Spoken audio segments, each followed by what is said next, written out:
delighted to have you all for this wonderful kind of programs which we keep organizing. And our motive in this program is to make sure that the awareness about women equality, women sustainability, and the role of women in the different sectors of the government, the private, the education, and the academic should grow. And that's why we have some stellar speaker lineup in this program, where women from top-notch positions are joining with us today to share about their experiences, how they achieved those kind of levels, and what have been the challenges, and what you can do to make sure that we build an inclusive community, not only for women but for everyone around us, and make sure that the growth we do as a society is symbiotic and it's a cooperative growth, so that we can enhance and make this world a better place. So myself, Amay Agrawal, I am the founder of SkillSlate Foundation. We are a where our aim is to make education, skills, and opportunities accessible to all. The motive behind starting this organization was to make sure that the kind of knowledge or the kind of opportunities which are accessible to the tier 1 cities should reach to everyone around the world, and we make sure that people from these colleges, these universities, these academy or industries should join us in this, make sure that our education system is developed and make sure that our skills are enhanced. So that is why we collaborate with various universities, colleges to conduct various credit courses, various conferences, various kind of workshops, and we associate with them for this program. And we are very glad that we are being associated with these many universities today: Saito University, Lingaya University, IILM University, Raisoni University, and also Maharashtra Chambers of Commerce. So again, welcome to all of you. Thank you so much for joining the program, and I hand over this session to Kaveri College, Jayashree Mangali ma'am, to please introduce about our today's theme, our speakers, and take it ahead. Thank you. Suru kela. Tumi join what? Thank you, Mr. Amay Agarwal. SkillSlate has long association with Kaveri College, and we have organized many webinars and conferences together. So thank you so much for the introduction. Very good morning to one and all, and wish you happy Women's Day.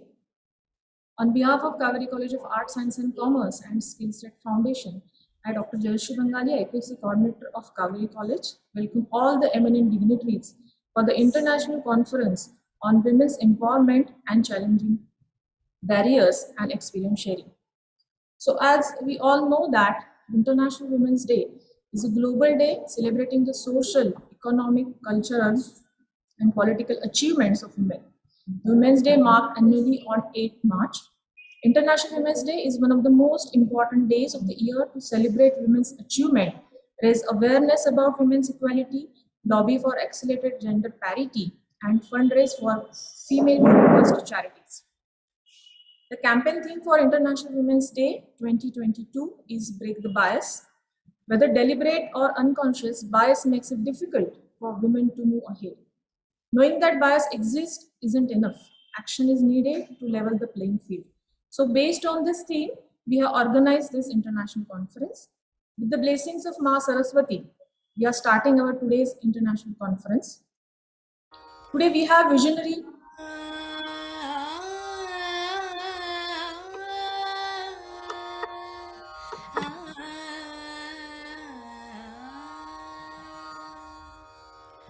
Shubham karoti kalyanam Arogyam dhana sampada Shatru buddhi vinashaya Deepa jyoti namostute.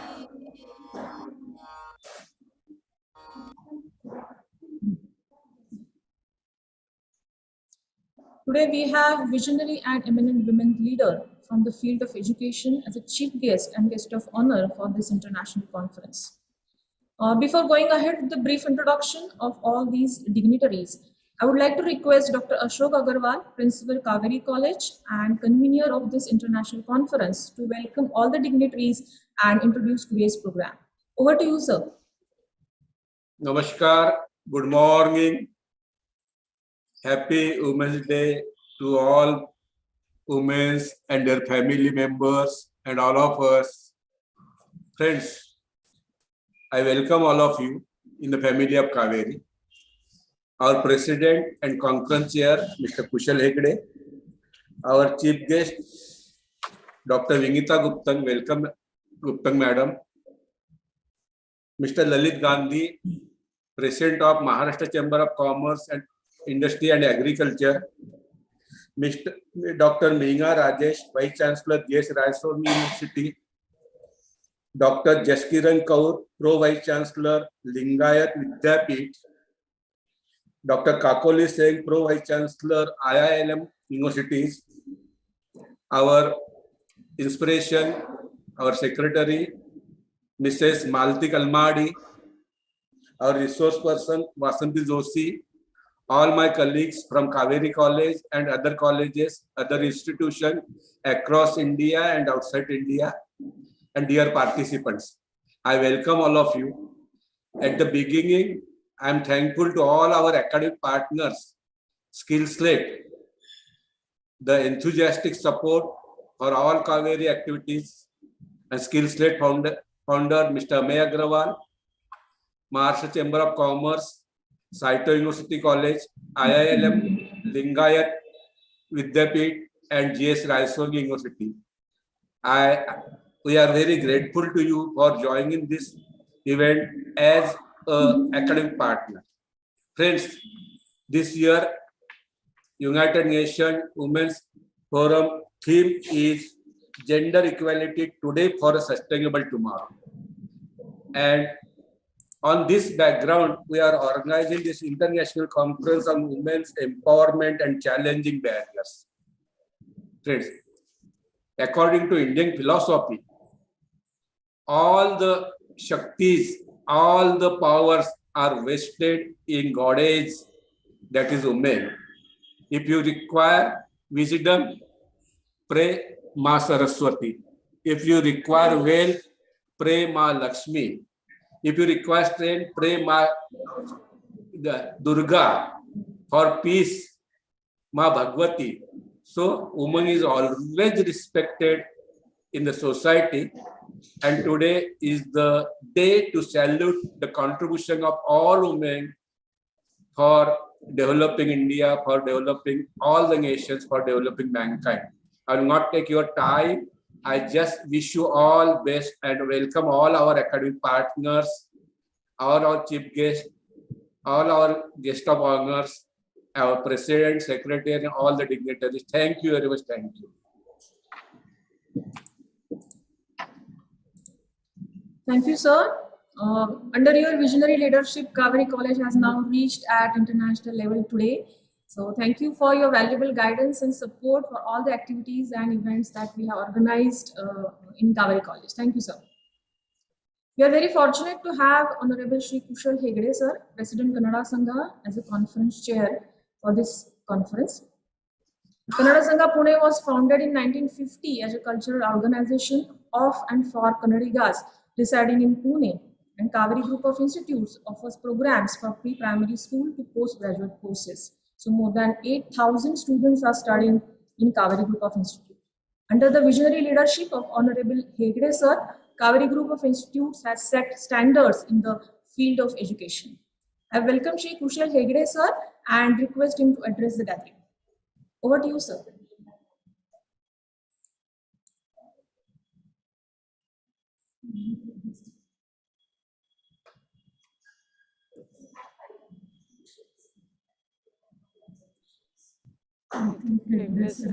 Over to you, Hegde, sir.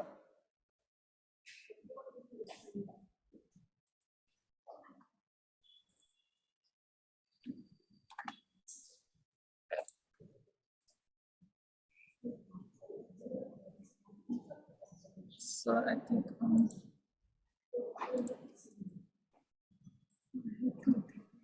unmute you, sir. Hegde, sir. Yeah. Okay. Yes, yes. You're visible, sir. You can hear me? Yeah, we can hear. Good morning, one and all. On behalf of Kannada Sangha Pune and Kaveri Group of Institutes, I heartily welcome today's chief guest, Professor Vinitha Guptan, Vice-Chancellor, Saito University College, Malaysia. Guest of honor, Mr. Lalit Gandhi, Chairman, Maratha Commerce and Industries and Agriculture, Mumbai. Dr. Meena Rajesh, Vice-Chancellor, Raisoni University, Saikheda. Professor Jaskiran Kaur, Pro Vice-Chancellor, Lingaya, Vidyapeeth, Haryana. Dr. Kakoli Sen, Pro Vice-Chancellor, IIM University, Gurgaon. Today's resource person, Mrs. Vasanti Joshi, Assistant Professor, SNDT Arts and Commerce College for Women, Pune. Our associate, Mr. Ameya Agarwal, founder SkillSlate, honorary trustees of Kannada Sangha, Pune, all the teachers, students, parents, and working professionals who have joined us online for the international conference on women's empowerment and challenging barriers. On International Women's Day, I salute the indomitable courage and stellar achievements of women in all the fields. My warm wishes to all my sisters. We are aware that for a sustainable tomorrow, it is important to make women an equal and integral part of our development journey. Today, through this conference, it is our honor to work towards furthering women empowerment in the country. Now, I take this opportunity to tell you brief history of Kannada Sangha Pune.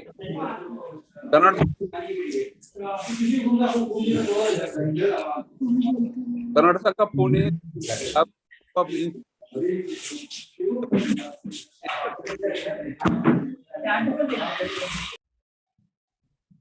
we aim at reaching out to maximum number of students with quality education. Founded in 1963 with a modest beginning of only 35 students and one Kannada medium school. Today at Kaveri Group of Institutes, we have 3 English medium schools offering education from pre-primary to 10th standard, a Kannada medium high school offering education to poor children of Kannadigas, a junior college and a senior college for undergraduate and postgraduate studies.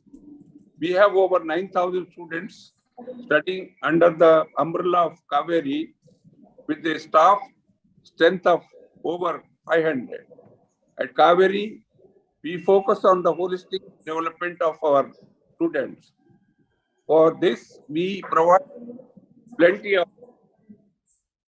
opportunities to the students other than their regular curriculum. I once again welcome all the dignitaries who have taken out their valuable time to be present for today's conference. I congratulate Dr. Ashok Agarwal, Principal, Kaveri College, and the entire team for organizing an international conference on such a significant topic and wish them good luck. Thank you very much. Thank you, sir. Thank you, sir, for your kind words and sparing your valuable time for us. Thank you so much. Today, we are very fortunate to have Honorable Professor Dr. Vinitha Guptan, Vice-Chancellor, Saito University, Malaysia, as a chief guest for this international conference. Under her visionary leadership, Saito University is progressing commendably As a chartered accountant who is also academically qualified with a doctorate and coupled with industry experience, her views are both forward-thinking and unconventional. As we see, her achievements are extensive. Leading a university that predominantly serves the underserved is aligned with her personal values. Good teaching, applied learning, and work integrated learning has now become the key tenets of the institution. She believes in impacting communities through education, and the university charges minimal fees and supports students to cope in this more digitally divided world. She diversified programs, offerings, and established new and innovative schools to ensure students are prepared for the future. On behalf of Kaveri College, I welcome Honorable Professor Dr. Vinitha Guptan, Madam. Thank you so much for accepting our invitation and gracing this occasion today. Thank you so much. Now I request Madam to address the audience. Over to you, Thank Madam. you. Welcome, Thank you. Vinitha, madam. Welcome. Thank you, sir. Thank you, Dr. Rajesh, Jayashree. Thank you, Dr. Ashok. Thank you, everyone, for allowing me to speak at this very well-curated conference. I'm always very, very touched when I am called upon to speak. And I think today's topic is very meaningful. It's about women empowerment and challenging barriers. When I asked Amiya what should I speak about, and he said, "Oh, why don't you just tell a little bit about your story and your journey?" So I looked up all the other speakers for today, and I looked at everybody's profile and such wonderful women that I'm sharing this platform with. I am truly very humbled. I read their stories and their profiles, and I seem very small in comparison to the great achievements of many of the other ladies who are speaking alongside me. So to all the ladies, well done, and I really would like to follow your footsteps. And so a little bit about me and the context of breaking the bias. My father left us when I was very, very young. So my role model has always been my mother.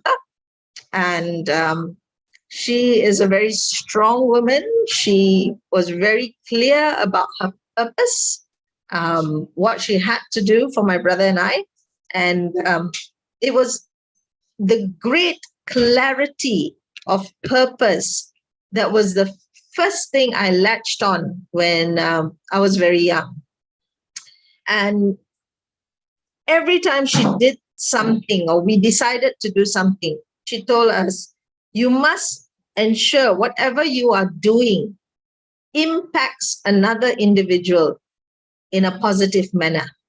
And if you cannot do that, don't go down that path. So many years I used to think everything I want to do, my mother said, think about it. It's not something you'll be happy about. And I used to get quite annoyed. But now when I look back and how my life has moved, there was times that I had to deal with assumptions. Many times that, in Malaysia, we are multicultural, and people look at me and say, I don't think she's very smart just by looking at me. Or, oh, she comes from a poorer family, so definitely she is not someone we want on the board or someone we want to give a place to. So I used to ask my mom, I said, it cannot be that because we are poor, I cannot get any opportunities. And this lady is a wonderful, wonderful lady, my mom. And she said, look, there are two ways to look at it. One, you can just be upset that you're not getting it. Two, you look at it and say, it is not for you, right?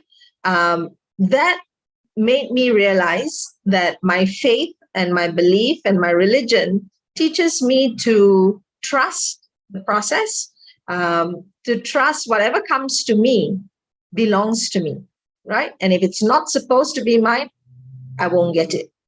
So as I went on and took on different roles, and from an accountant to working with communities, I realized that I started creating a brand of our own, right? I deconstructed assumptions, deconstructed biases. I work with very poor communities, and I have to go into jungles and villages. And a lot of times people will tell me, you can't do that. Because you are a lady, you can't go into a village. I absolutely accept that, because it is not safe for me to go into the village. But I would like to do it collaboratively with a guy who can protect me from wild animals, for instance, right? So it is not just about why you can't go into the village, is because I may not be able to defend myself with the wild animals. So at the end of the day, I think my perception is very clear. It is not always about gender equality, right? There are some things I know I can't do. I am not built to do it.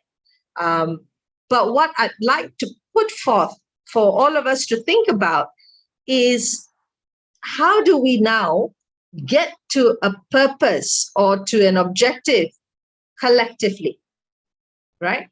I sit on many boards where I am the only lady.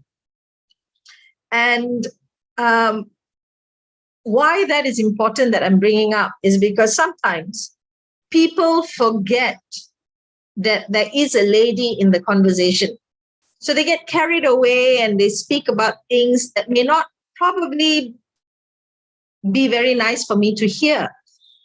But if you call it out, and I've done it all the time, I have said, excuse me, I am around here. And all the time, I must say, all the time, people have apologized and reframed their conversation.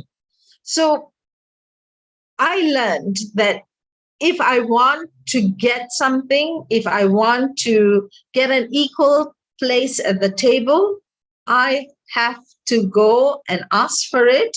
I have to be able to craft my path and work with people collaboratively. I will tell you that where I am today is because I had wonderful, wonderful support from amazing women. I had wonderful support from gentlemen, my brother, my husband, my son, absolutely encouraging. Sometimes they tell you, don't do certain things because they're concerned, right? The other thing that I think we will need to look at is remove the right to something. So I have worked with women who say, it is my right to get this. Actually, in a lot of instances, it may not be our right, nor would it be the right of the men, right? So I think for us to break the bias, sometimes breaking our ego is very important, right? We sometimes think certain things, we need to do it because it is our right and we must have it. But that's really not how it works, right? And whatever I'm sharing with you is actually my personal journey. I have not been given positions because I'm a lady. I have not been given positions because I'm not a pretty lady. And this one I can tell you for sure that I have been told, if you were a bit slimmer, it would have been nicer. And I'm thinking, oh God, that is quite frightening, right? So sometimes people tell you things because that's in their mind, that is good, right? So what I want to actually highlight to people is if every time we come up with someone saying, oh, you're not pretty enough, you're not fair enough, and these statements that I'm saying are all true because I have experienced them. You're not fair enough, you're not pretty enough. I think as a lady, you won't be able to carry this task out. And I've heard it a lot of times. The thing is, I could either get really upset or then have a conversation with them and say, can you tell me a little bit more why you think I'm not set up for the task? And a lot of times when you distill it down, people realize that I think you can do it, right? So when we talk about breaking the bias, it's a lot of times understanding the context of why people are saying certain things and what pushes them to say certain things, right? So our values are very different. What I value as a woman could be quite different from what a gentleman values. What I value as a Malaysian could be quite different from what someone in America values. So values is very important. And if we really want to break biases, we need to understand values and not make assumptions of it.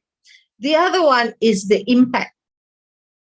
The impact and the influence. So if you are doing something, ask yourself, what's the impact that you're going to make with the thing that you're doing, right?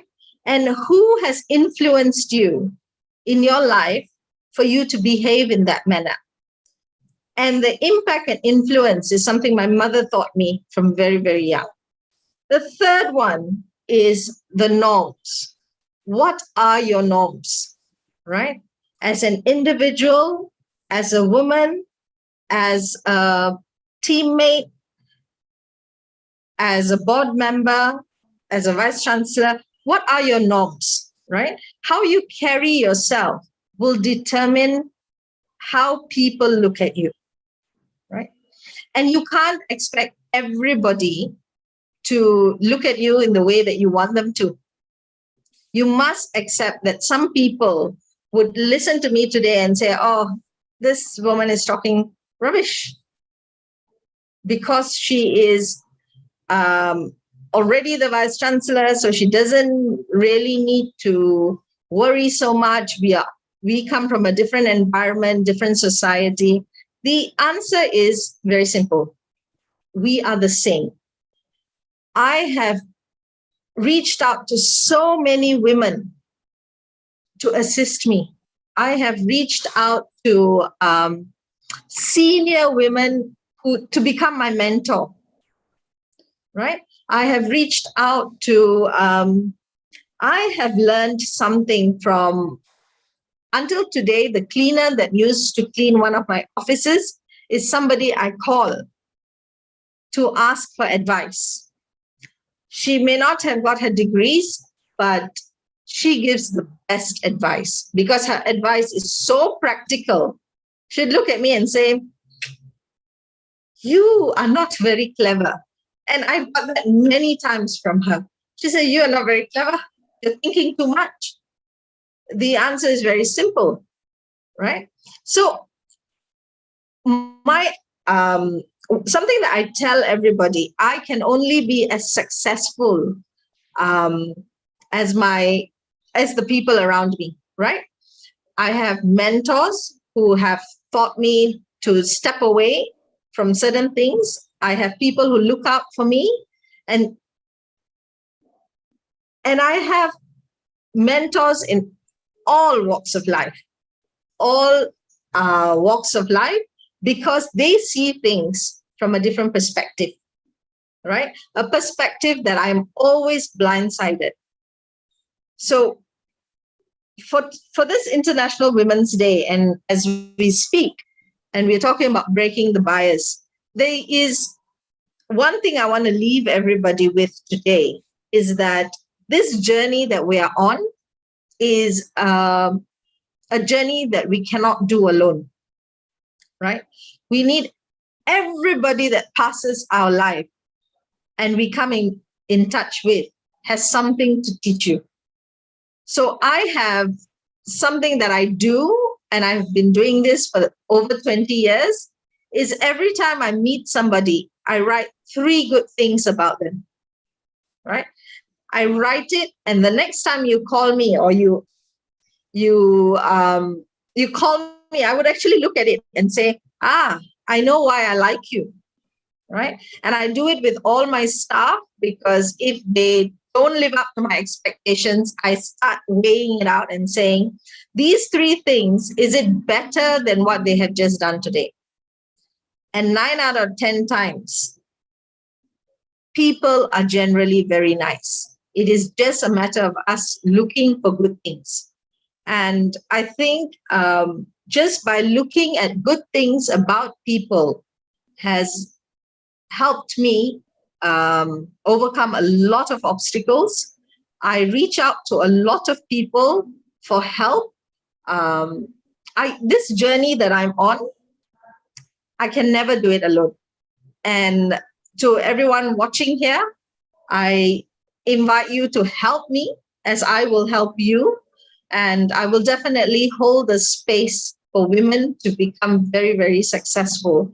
And as our institutions work together, I am very happy to mentor students or to mentor academics, just to tell them that there is someone else watching out for them.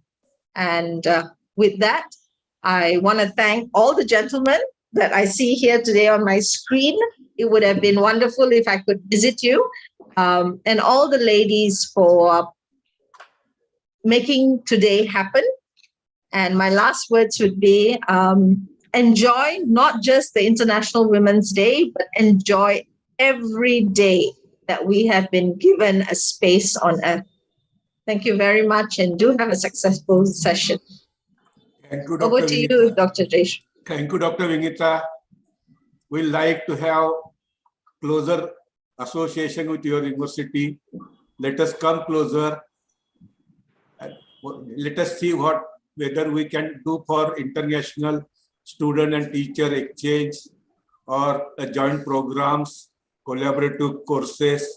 Let us hope so. Your Definitely, your help and support is always there. Thank you very much. Definitely. Thank you, madam, for sharing your journey, your struggle, and also sharing how you have achieved your goals in life. Thank you for your words, madam. Thank you so much. We have Dr. Meena Rajesh, Vice-Chancellor, GH Raisoni University, Saikheda, as a guest of honor for today's international conference. She is well organized, analytical, research-oriented academician with perception of mind, strong invention and negotiation skills. She has over 20 years of teaching experience in various subjects like marketing, human resource management, and other management subjects. She has specialties in administration, brand management, financial, human resources, organization skills, policy analysis, quality, and many more. Welcome, madam. Now I request madam to address the audience. Over to you, madam. Yeah, good morning all. It's a warm morning to meet each and everyone over this panel. And thanks for inviting me for this wonderful conference on women empowerment and the challenges and barriers that we need to overcome. As spoken by Vinitha earlier, when I asked Ameya about what we need to speak, and he just asked us to share the personal journey and the learnings over the period of time. So while I'm here, let me start with a small story, okay? A girl was born in 1977 in mid of July, and she was born in an upper middle class. Father was a bank manager, and mom was just a 12th pass. And she was brought up in a very well-educated background. She was put in a good school, CBSE school, right till her 12th standard, was given more preference for studies, and she was an all-rounder in the school. But when it had come to the graduation, to do a degree program, The father told the daughter that, it is better that you do it from the place where we are, and he didn't send the daughter outside the place. So it's me, Meena. I'm basically a South Indian, born and brought up in Tamil Nadu, a place called Erode near Coimbatore. And I was a bright child since my childhood. And I was dreaming about joining some of the good institute in Chennai, for which I was not allowed for a simple reason that the girls shouldn't study in hostels. So now if I think about it, it is really a surprising decision that my dad made in early 90s. And then I had completed my MBA program there, and I just happened to work for 6 months in a corporate, and I was got off married, married to a businessman here in Nagpur. And I didn't knew Hindi. I had to learn Hindi, Marathi, and settle down here in Nagpur altogether, a new environment which I'm not used to it. But then slowly and steadily, when I thought that I was a gold medalist in my postgraduate program. So somehow I felt that my studies, I shouldn't waste it. So I started off with a contributory lecturing part, an ad hoc basis. I have 2 kids, one daughter and one son, and the daughter being an elder one. And again, with in-laws, we were not supposed to, work full time, since we had to take care of our kids. But then I should say that for every successful woman, there is a man out there. And my husband was very supportive in that sense. And he supported me to take up a full-time job. And my first job was with Raisoni group of institution, and I never looked or bothered to get into another institution since then. So since 2000, I think 2004, I am with Raisoni group of institution here, and joined as an assistant professor, now elevated to Vice-Chancellor of one of their private universities in Saikheda, Madhya Pradesh. While I'm talking about my personal journey, I would like to share the challenges or the barriers as a female or as a woman, and how those barriers or challenges has made us, in fact, not only overcoming those challenges and barriers, but in fact making us more stronger. And for that particular reason, we are holding such position. The first and foremost thing, I just quoted a simple thing, that my dad didn't allow me to go to Chennai and study, go to pursue my higher studies. That was one constraint where, it made, it might be for other females also. And one quality of a female, which you could see across in majority of women, are that we are able to empower ourselves with given limitation. This is one learning that I have learned, that given the amount of resources, we know how to shine and go through those situations, outpower them. So that has given us a lot of power. And being here in this chair, I must say there are a lot of constraints in terms of time, resources, in every way. And but there is a solution for everything. So that empowerment has been given us right from our childhood, where we are restricted, where we have certain limitations, either from the family or from the social society. So that particular challenge has given us a strength to be on our own and to come out as a better person in a given tough situation. The second important challenge that I felt in my journey was the priorities kept on changing. Okay, so I don't know about male, but for a female, definitely the priorities change. As a school kid, my priorities was studies. And then once I passed out my college, then the parents told, you need to get a good job. So my priority was a job. And then all of a sudden they told, it's your right age to get married. So marriage is your priority. So get married. So I got married. Then once I got married, then they told that your husband family is a priority. So be there and listen to them and do whatever, they wanted, make them comfortable. And then one fine day they say that you should go for a family way, because since 1 year you got married, now it's high time to have kids. And once kids come, then their priority changes to kids. So we as a women have always seen that we need to switch over, or we need to shuffle our priorities. And in our priority list, if you see, the career never comes in first three at least. And if it comes within first three, then you are, the people perception towards you changes. They say she is an arrogant female, or she's the one who doesn't care about family, kids, husband, and she's the one who always runs behind money. The perception is totally different. So this is a big challenge or a barrier, I would say, that even now that every female has, about changing the priorities from time to time. But definitely I as a person took this challenge in terms of, building a quality, two important quality to survive in my career. That was flexibility and adaptability, which is the need of the hour. You have to be as flexible, good enough to get into any given situation and adaptable to that particular situation, mold yourself, get yourself, trained and be there.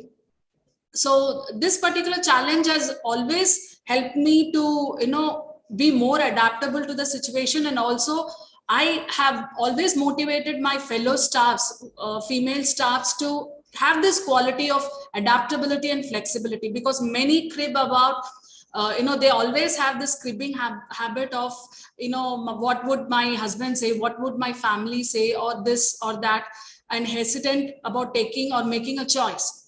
So definitely, again, this particular challenge or barrier, which I felt that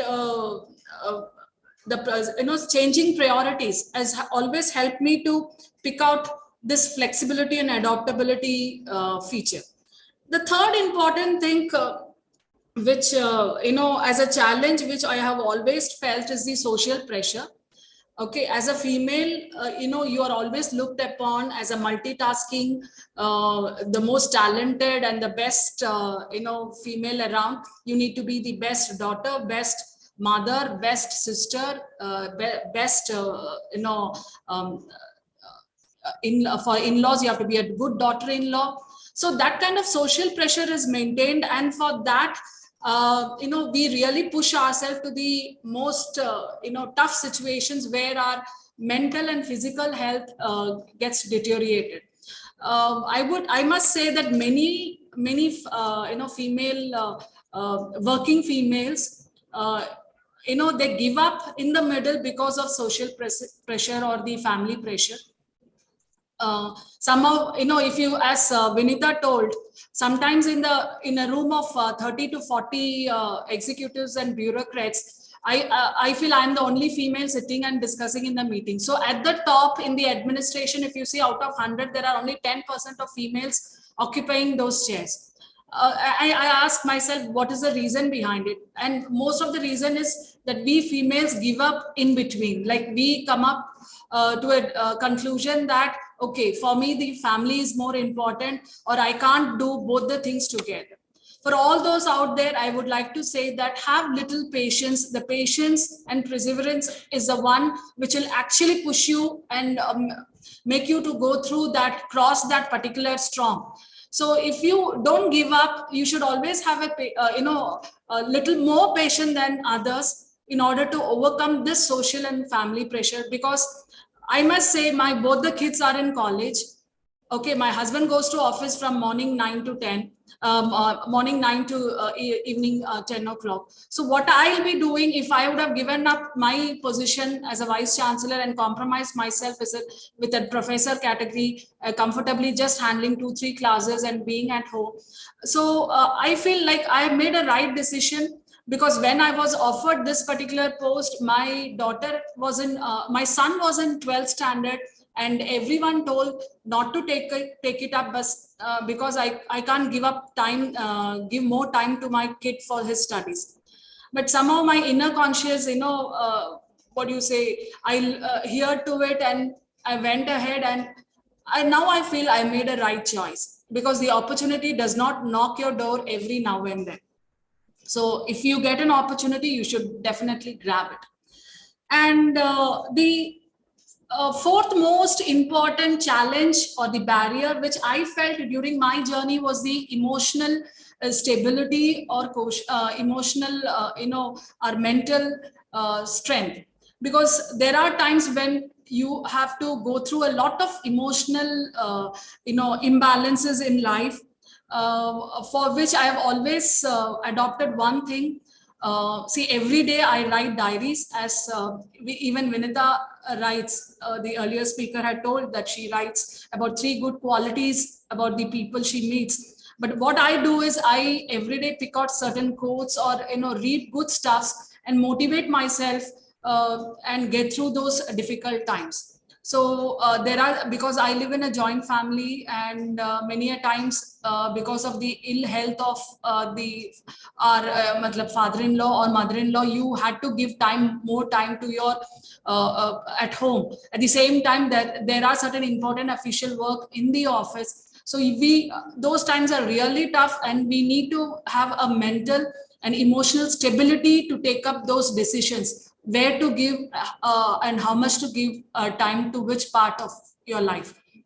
So here, definitely one approach you can all adopt is the solution-based approach. You have to if there is a problem, the first thing that it should come to your mind is the solution to that problem, and what would be the cost of that solution. If you work it out in that way, probably every problem can be overcome. And the last challenges, what I felt was about the perception about the people around us. Okay, so many a times I have seen that if I sit late in the office and finish off my office work, so I hear people telling that she might not have anything. She might not go and cook dinner for herself. Maybe she has a maid to cook. So such kind of perception is there. Like, still people have that biasness. Even the females have biasness towards the other female, thinking that, she might, delegate all the household work to someone else and probably giving more importance to her career part. So this again is a very tough fight, which I should say that we have to fight within, the fight is within us. Like, we shouldn't bother about what people think and about their perception, but definitely should help, one female should help the other female.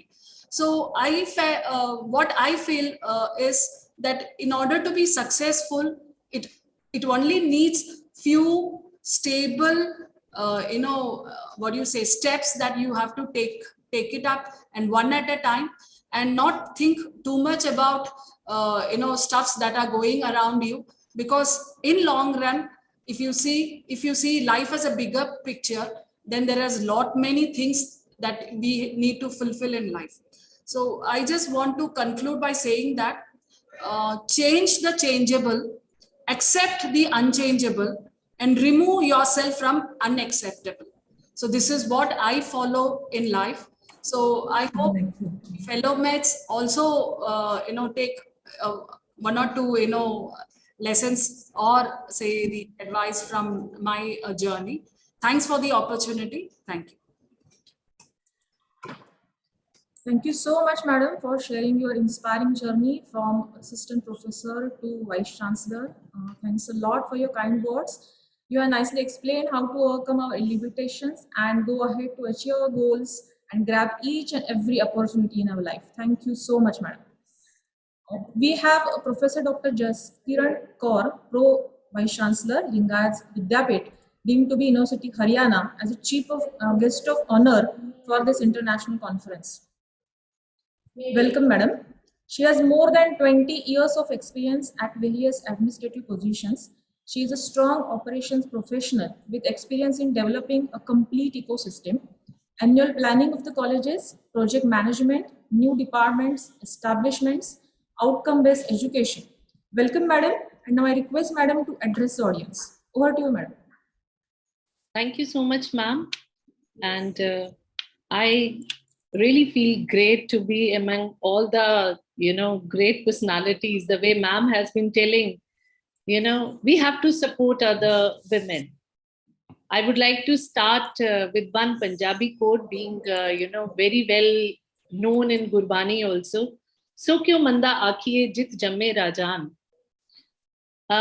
On this Women's Day, I always feel it's been so many years I'm giving speech on a day, but only thing that I realized is that we celebrate actually the womanhood, not the Women's Day, that there is some kind of a privilege given. No, it is that we celebrate who has come out of that particular, by shaking all those bondage and things that have been there to stop them from carry out their additional responsibilities.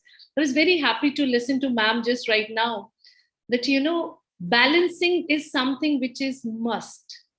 And a person who is actually, giving life to another, human being and nurturing, actually 50% of the, population is already a female, and other 50% is nurtured by female.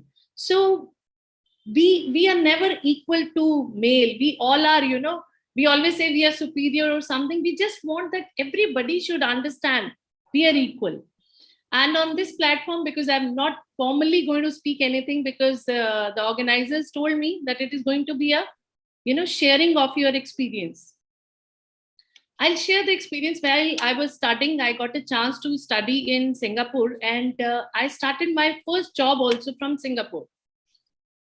As a female, I don't know, since starting, I had some kind of, learning that how they are giving. I learned a lot from my mother. She's also a teacher and retired principal, that how she managed the things. In Singapore, I had a very strong observation that in late 80s and early 90s, maximum of the females were working. Male were into, not working, very lethargic, drinks and all. But that country has taken a totally different shape. After completing my project there, when I came back to India, I thought I'll do something for women empowerment. It was different subjects were coming up, what need to be taken up, what need to be done. Then I decided to take up something that is being a management and finance person. It was never easy to go to, social sciences department and giving something which is justified to the empowerment. I decided to take up a subject of my PhD that was microfinance and women empowerment. And I decided to study for complete Punjab. I did a lot of, studies on this, how we are going to divide the complete Punjab, which area is best, Ludhiana, Hoshiarpur, Rajpura. There are different places where, microfinance is coming up. And that microfinance has already had a failure in Andhra Pradesh and so many other places in the past. But as a teacher can never be negative. So I thought I'll take up something, positive out of it. So I connected with the women empowerment, how they're voicing concern, family balance, how they are coming up to, even I studied their political career, how they are starting at a sarpanch level. Honestly, when I went to grassroots levels, few days were such that I was thinking I've selected a very wrong topic. My study is not going to have any substantial thing coming up and I won't be able to make up any change. It was very difficult. But slowly, I reached to some government organization, found certain things, and I found that if we work ahead with the capacity building, the way ma'am was just now quoting that, we have to do, to support other females. With self-help groups at certain places, I've seen they have been doing so well. They have taken some kind of loan and then how they are repaying and making their group together in Hoshiarpur and Rajpura. There were two places that has given me a good insight on how women empowerment is going to be working. And I've seen how they have come out of their family, how they supported their family, even with the small, requirements. Their kids' education, they started at a better places. They started kids' education, which was not happening at that level. They just needed that kind of light to be shown. They just needed the path to be shown to them that yes, they can do, if that is being connected with the capacity building. We gave them a training. We joined certain hands with the Anganwadis at that particular grassroots level. Lot of good projects they came up with. And this is not the project that is happening in India. Honestly, I have been in touch with certain other places. Malaysia is doing wonderfully good. Even those kind of microfinance is very successfully happening in France also. But what is different in other countries and in India? Now we are working on this for all those females, those who have actually, walked a mile to come out of that particular thing, that yes. And, we are taking them to the online platform to sell their products. There are so many. Kiva Foundation is there. Now we are establishing those kind of foundation here in India also. So that those females, those who are not educated, they don't have that preliminary education. We made them understand your family is in a problem and you are not able to support your family. That time you need to stand up and earn financially for them also by investing some kind of time. There were a lot of issues, their family resentments, their elderly people in the family were not supporting them. But ultimately, few females supported few female and they are able to overcome those. Now coming up, they are facing that problem. That doesn't mean that we being sitting on our chairs, we are not facing that kind of a problems. The problems are there, but it is a different kind of a problems. Still, we have to manage our families. Still, we have to work along with the family because ultimately, we are a social human being. The tags of any designation will take us 1 day, 2 day, 3 day, 4 day. Ultimately, by evening, we need a family. Tomorrow, we need a family. So that kind of a balance need to be maintained. But what I don't know, there are so many males are also present here, but I'll say not to relate with me, but relate with your mother, relate with your wife, sister, or even with your friend. Females are always having a better decision powers as far as some kind of emotional strength goes with them. They stand by in tough times. They stand by any of the rough of the patches. I have a lot of success stories in which I have seen, how everybody is sailing through. Yes, what is, really bringing to this platform is that still, when I count females, I can count on fingers. Still at top level, very less are there. We all females need to think that, why there are very less numbers at the top brass. And there are a lot of studies that is going on in this also, that why this thing is happening. Few time it happens, I may be saying, some people will disagree, but I always take disagreement also as a positive feedback so that we are able to work on that. Females are not given equal chance of growth in every platform. By keeping them understand that they are having, family as a, priority, so they cannot go for their promotions to a higher levels. They should not be given any such responsibility which they have to carry out late in the evening. Ma'am bhi abhi yahi bata ke gaye, and in fact, where I am working, I joined this organization just in last year, and I had such a wonderful support system. We want to bring certain changes. We have been sitting here doing brainstorming till 8 p.m. also. And in fact, we had a council surprise visit also. Until 11 p.m. we have been sitting with them. So time foundation does not stop anybody, not male, not female. What I always look at is that we all need to be treating after certain level equally. Then that tag of male and female should not be there. That, if it is traveling, females can't do. I think everybody knows Kalpana Chawla has also gone to, and we can also travel to so many places. And I think jitni bhi females jahan pe present hai, they all at the top positions, and time, if it is 5 o'clock, 4 o'clock, that campus gets over or the company gets over, the work doesn't get over. And if sometime our family calls, we take it also very seriously. Nurturing our kids, I would love to quote here, I have a single daughter, and she is a BTech working with Deloitte.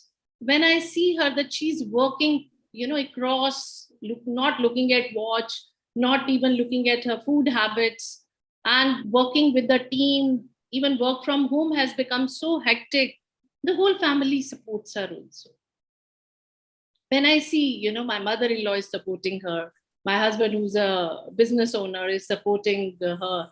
No, she's working. That way I always tell, आप हमें भी ऐसे support कर देते तो ऊपर वाली brass tacks में काफी females होती. So I really wish females also to support all the females, and let's celebrate womanhood with a loud voice. Thank you so much. Thank you, Dr. Jaskiran. Thank you, sir. Thank you very much.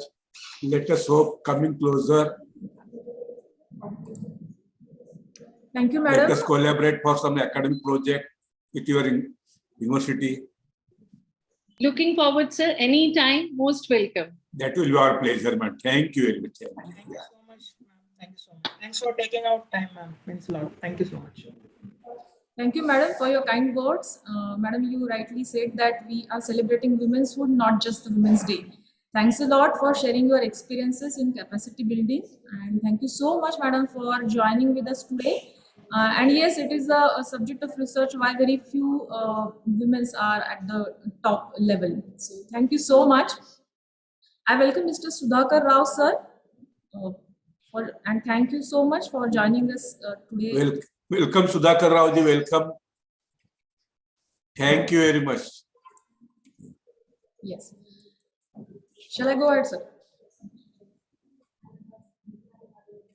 Moving ahead, we have Dr. Kakoli Sen, Pro Vice-Chancellor, IILM University, Gurugram, as a guest of honor for this international conference. Madam is a PhD in management with 10 years in the corporate and 17 years experience in academics. Her professional skills include academic leadership, developing international collaborations and institutional advancement, new program development, operations, and evaluation. Welcome, madam. I request madam to address the audience. Over to you, madam. Thank you so much. Thank you, Dr. Jayashree. Thank you so much. And first of all, wish everyone a very happy International Women's Day. Thank you for inviting me, and thank you for being here to celebrate this day. So I have just joined in, and I noticed that both the speakers, the illustrious speakers before me, spoke so much sense, and I'm sure a lot of ground has already been covered before I have joined in. I would like to bring in a little bit of my wisdom and share with all of you today. So all the people who are here, close to about 250 plus people here, I'm sure, a lot of you are women, and a lot of you have women at home. Women have come a long way, but there are certain things that women themselves need to understand to go further. We are very fortunate, we are very lucky that the generations that were there before us have made the paths easier for us.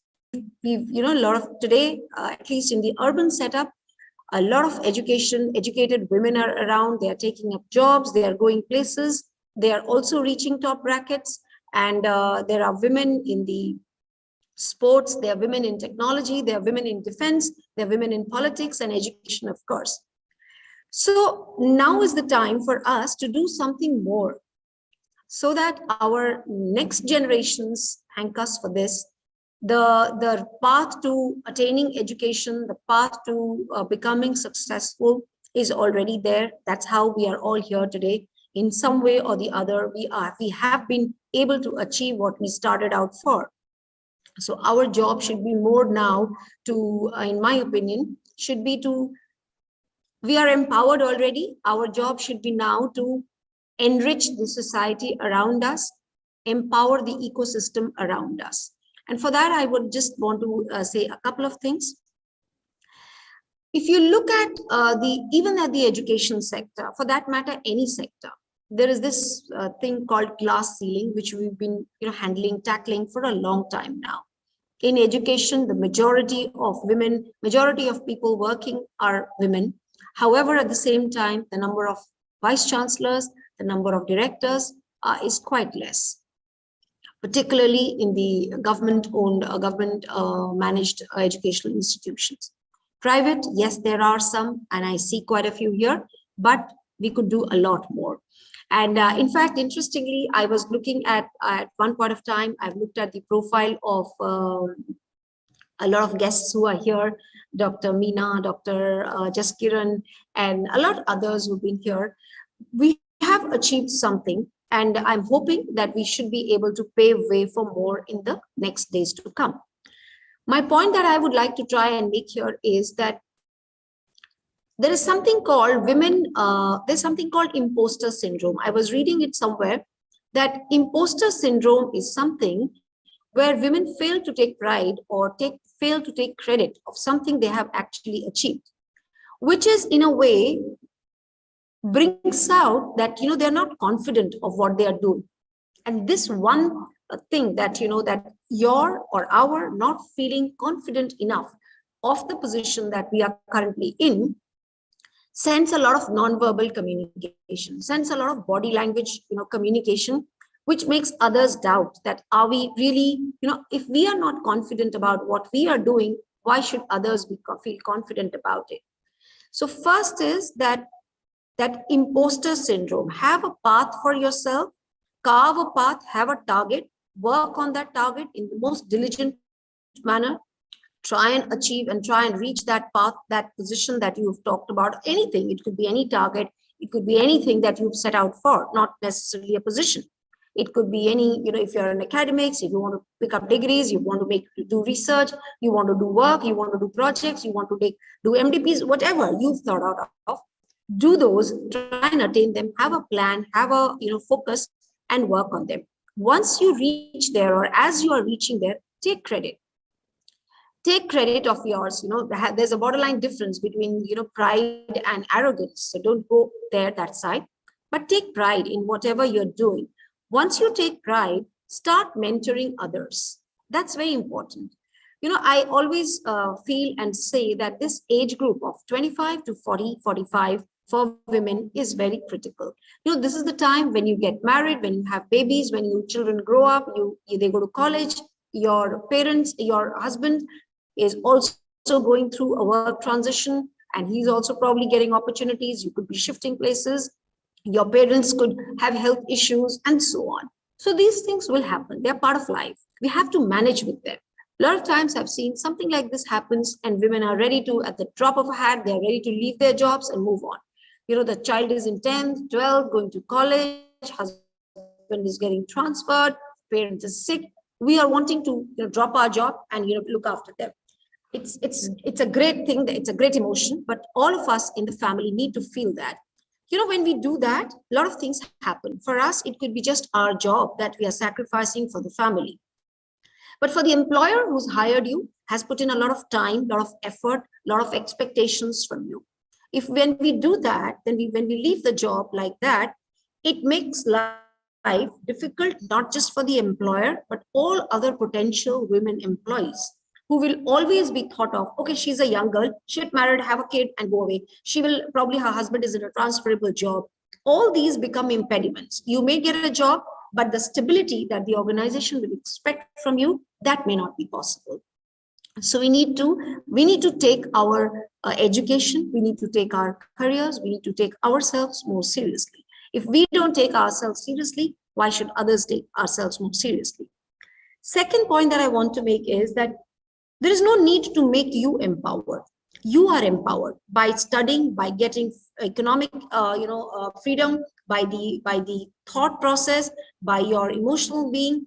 You are empowered. You can multitask, you can think straight, you can guide people, but it is also your responsibility to ensure that people around you understand that the world has changed, roles have changed. The housework or any other work, which there should not be stereotypes in terms of this is women work, this is men work. We don't understand maths, we don't understand numbers. All the insurance or any other investment, all other big decisions are the husband's decision or the boy's decision, not my decision.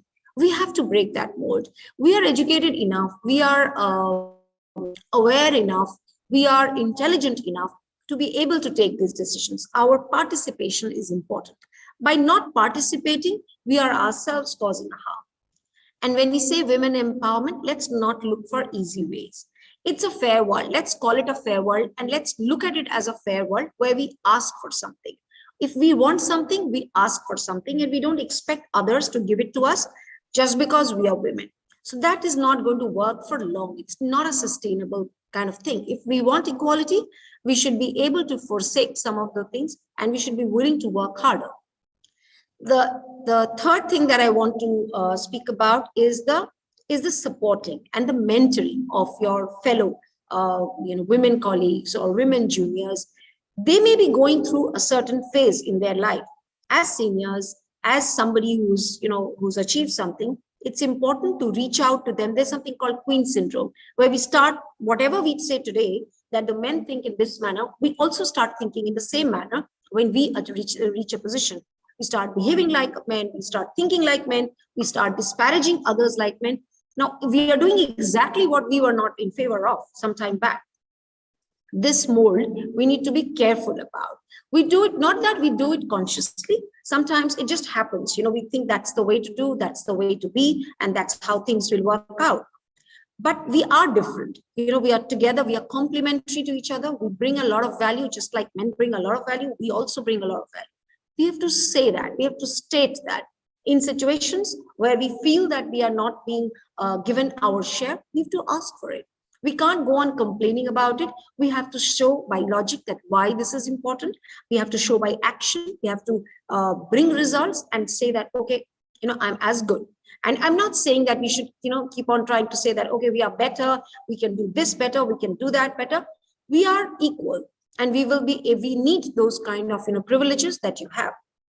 By and by, it will not come overnight, but by and by, if we are firm that this is how things are going to happen here on, at least in the urban setup of our country, we should be able to reach somewhere, and we should be able to do the next generations, give them some more hope. If you look at all the fields, women have reached all the fields, yet the numbers are small.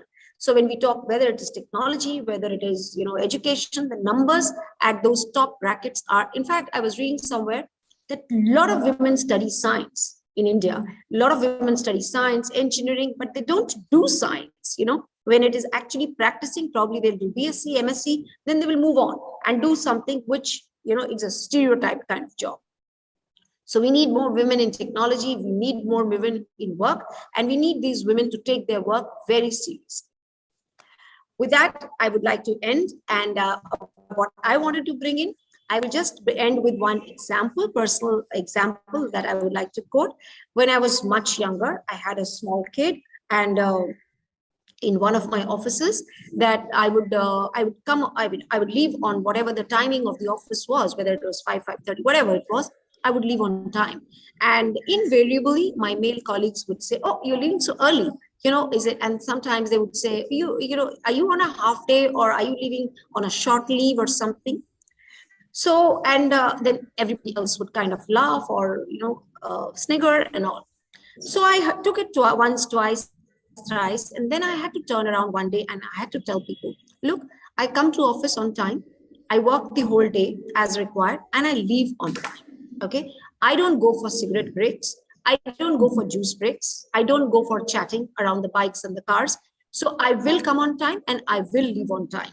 If you want to, stay on till 7 o'clock, 8 o'clock, 9 o'clock, and God knows do what, that's none of my business. I will like to have my work-life balance, and I will ensure that I have it. For you who's sitting here and telling your wife that, you're working very hard, doesn't work for me. I will not do this, and I will not let my husband also do this. So that's my stand. And after a while, I may have come across as whatever to them at that point of time, but they respected my decision. And it had to stop. So if you feel that, you are getting remarks which are uncomfortable and undesirable, you should speak up. So that was one of my personal experience that I wanted to share. And thank you once again. I'm very happy and excited to be in this August audience and speakers, and wish you a great happy Women's Day, all of you. All the men here. Thank you, Dr. Kakwali. Thank you so much, Dr. Ashok Agrawal. For wonderful sharing. and we'll be. I want to thank all the men here. Without you, we would not have been where we are. We are And, complementary to each other, madam. We are complementary Yes. to each other. Yes, sir. Yes, absolutely. No bias, Thank no discrimination. I will be very happy to collaborate with your university for certain academic programs. Sure, sir. Sure, Let us sir. come closer with the help of SkillSlate. Absolutely, sir. Thank Very you. happy Thank to. you. Very So happy. nice of you. So nice. Thank of you, sir. Thank you, sir. Thank you. Thank you, madam, for sharing your journey and views with us. Yes, you rightly pointed out that we should take credit of our work and go ahead with mentoring. And yes, you have shared one story, and it is quite inspiring. And every woman, I think, should keep in mind. Thank you so much for joining with us today. Thank you. Thank you. We have Mr. Lalit Gandhi, President MACCIA, Mumbai, as a guest of honor for this international conference. Lalit Gandhi sir works as a Senior Vice President at Maharashtra Chamber of Commerce.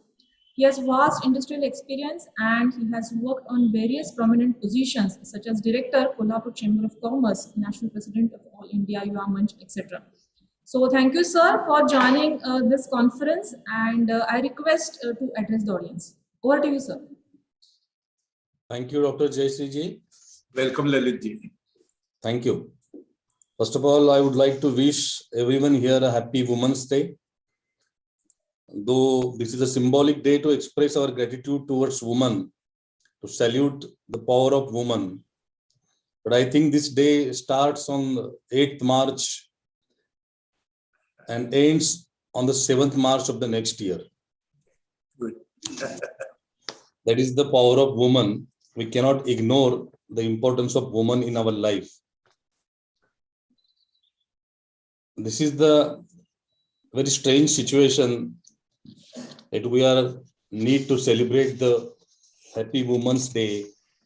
We need to organize various activities to empower the woman who plays a very important role in our life, building the nation. You can say we cannot do anything without a woman. Though it is a fact, we have to face the facts.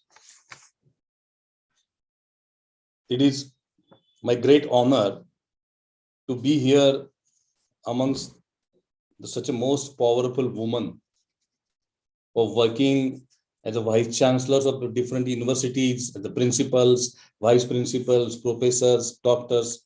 Wow, it's a great. It's a really wonderful feeling to have such a powerful woman around me. I'm really feeling honored. I'm thankful to Dr. Ashok Agarwal giving this opportunity to me as well as of our chamber. On behalf of Maharashtra Chamber, I would like to welcome all the guests today. Dr. Vinitha Guptan, Mr. Kushal Hegde, Kakoli Sen,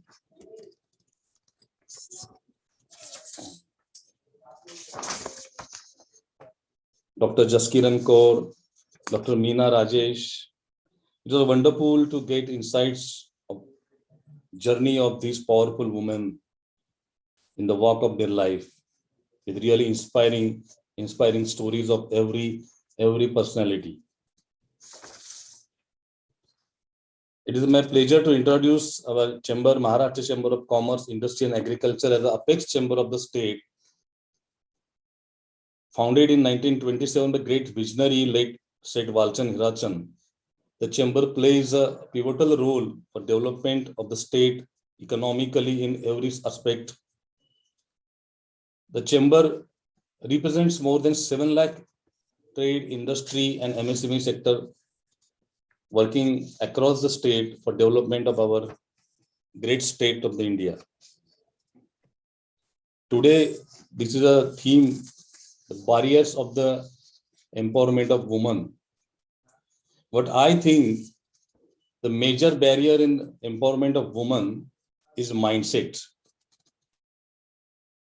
Not only the mindset of men, it is the barrier is the mindset of women also.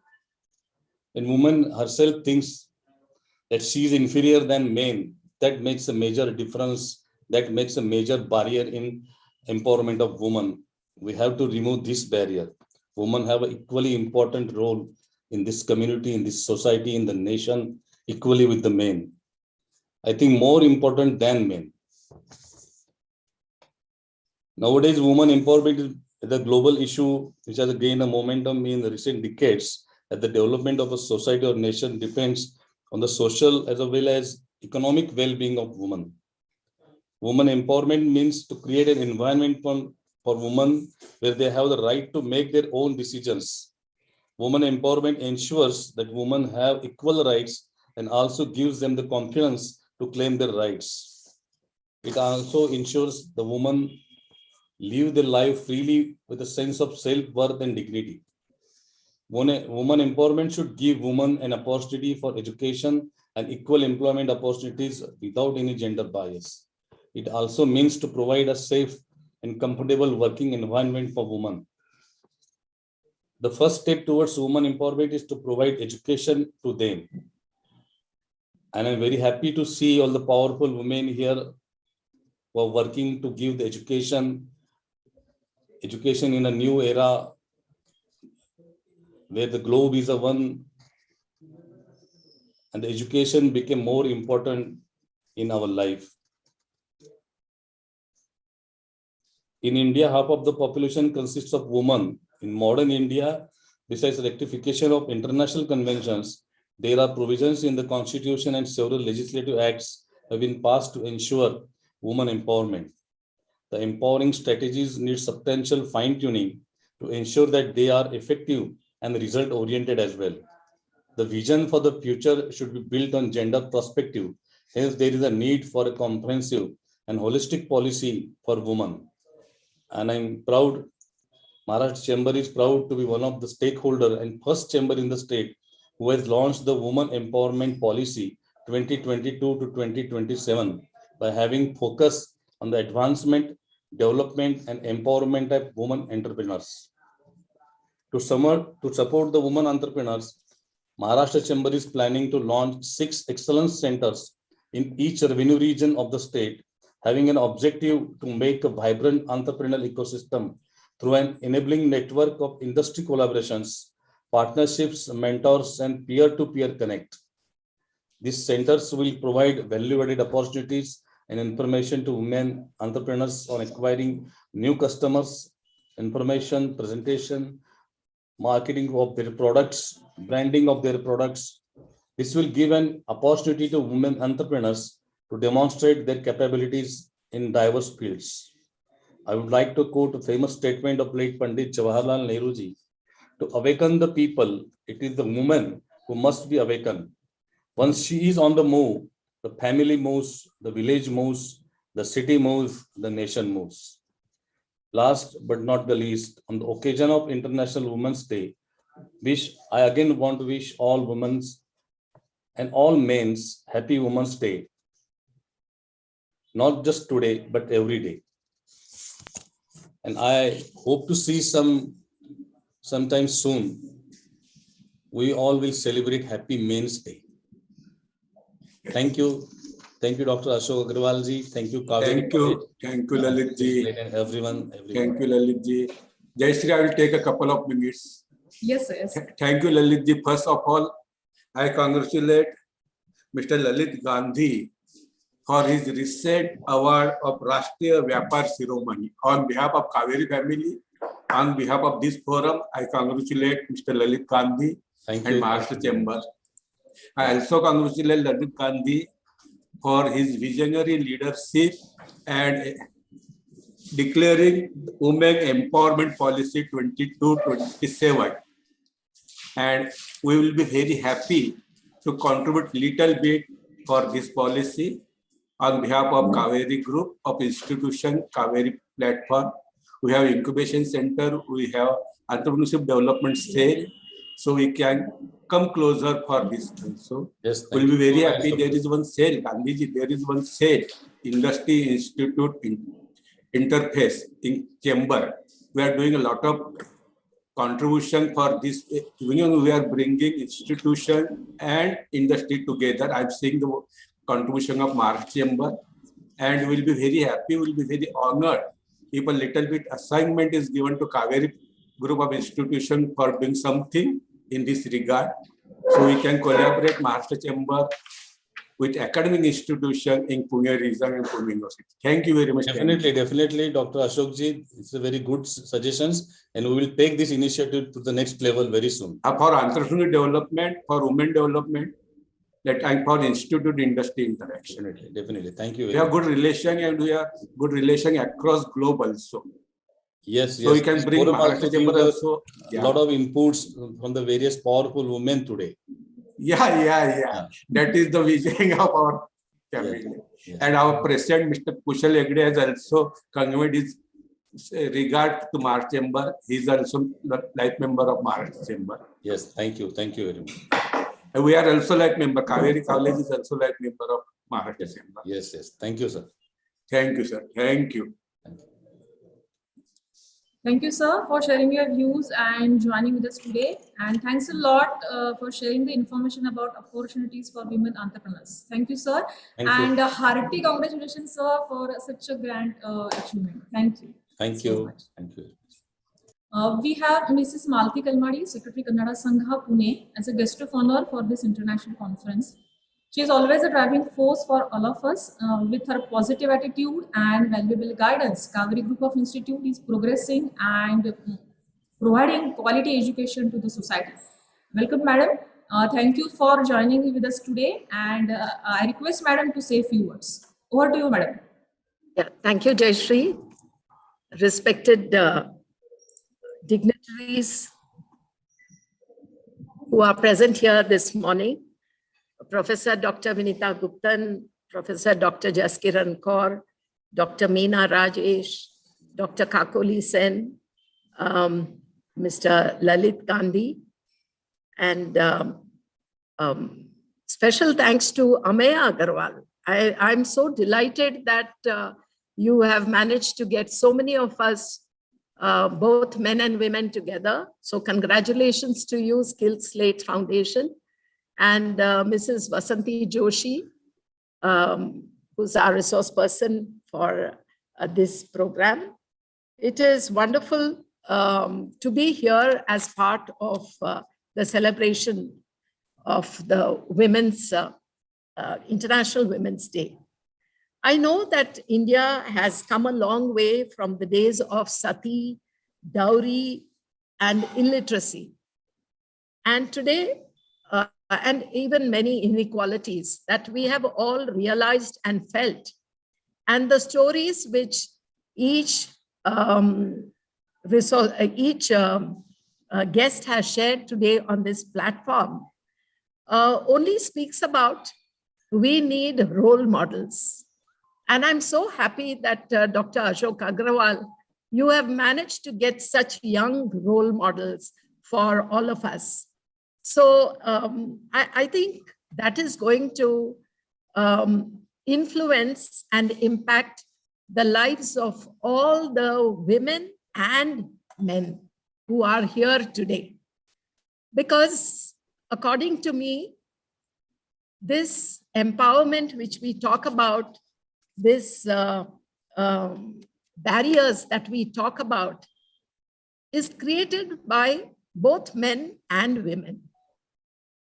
It is not the responsibility only of women to be supporting themselves or of men to understand women. I think we are in a position wherein, especially in the urban space, wherein even women have to understand what is to be done with our young men, how we need to educate them.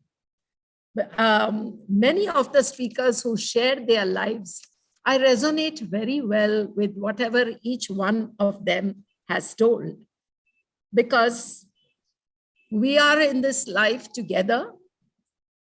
And even as a person individually, when I saw all the women, it reminded me of the Nara and the Nari in each one of us. Unless the Nara and the Nari, there is a balance between these two, you cannot be a good human being at all, whether you are a man or a woman. So I would like to leave this message that, dear women, dream just like the men. Dream big, persevere, but at no point lose the Nara in you or the Nari in you. Only then will you find success. So I wish all the women and all the men here who are here, we have come to understand one another. We have come to support one another. And India today is moving ahead, is progressing. And let us all remember that since we understand the qualities of Nara and Nari,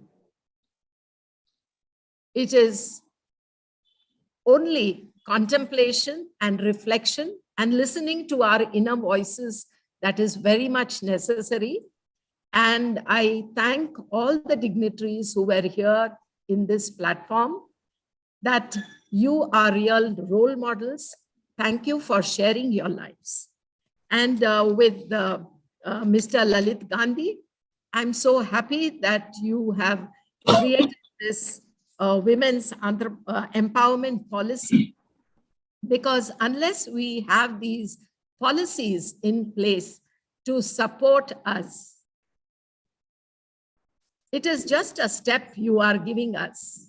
And I'm so happy that this step which you have given the women is out of an understanding that, well, you too, we recognize you are there.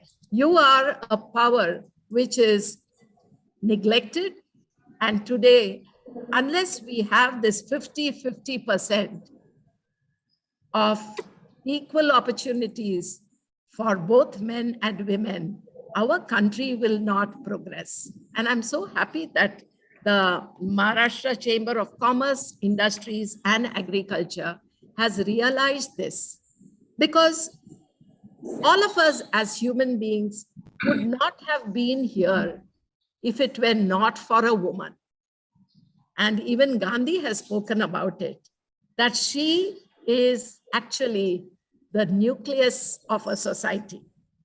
So unless this nucleus is carefully given opportunities, we will not be able to see progress in our nation. So I thank you, the Kaveri Arts, Science and Commerce College. We are very proud of all the seminars that you have recently been holding, because thanks to the COVID, we have realized, and thanks to SkillSlate Foundation for their technological support, that we have been able to reach out internationally, not only nationally, but internationally. And for me, this connect is so important, because unless we are connected, we will not see growth, we will not see development, and we will not see progress. So I thank Dr. Ashok Agrawal that for having initiated such beautiful webinars for the Kaveri Arts and Science College.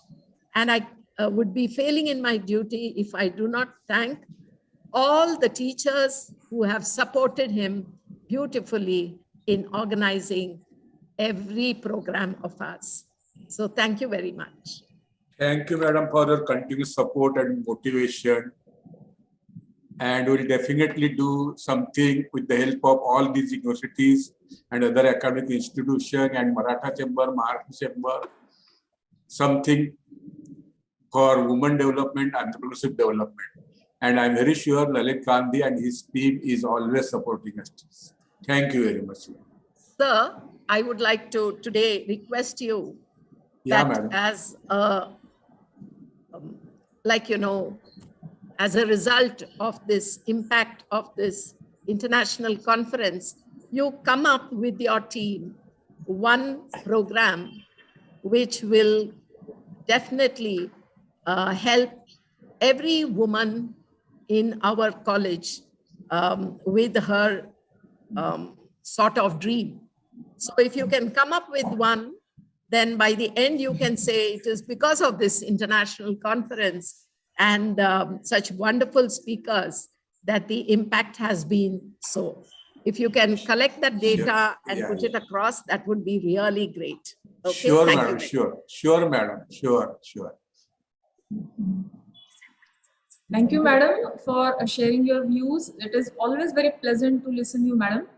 Thank you for sparing your inspiring word and joining us for this conference today. Thank you so much. We come to an end of this inaugural function of this international conference. On behalf of Kaveri College of Arts, Science and Commerce and SkillSlate Foundation, I thank all the dignitaries for sparing their valuable time for us and gracing this occasion today. Thank you very much for joining with us today.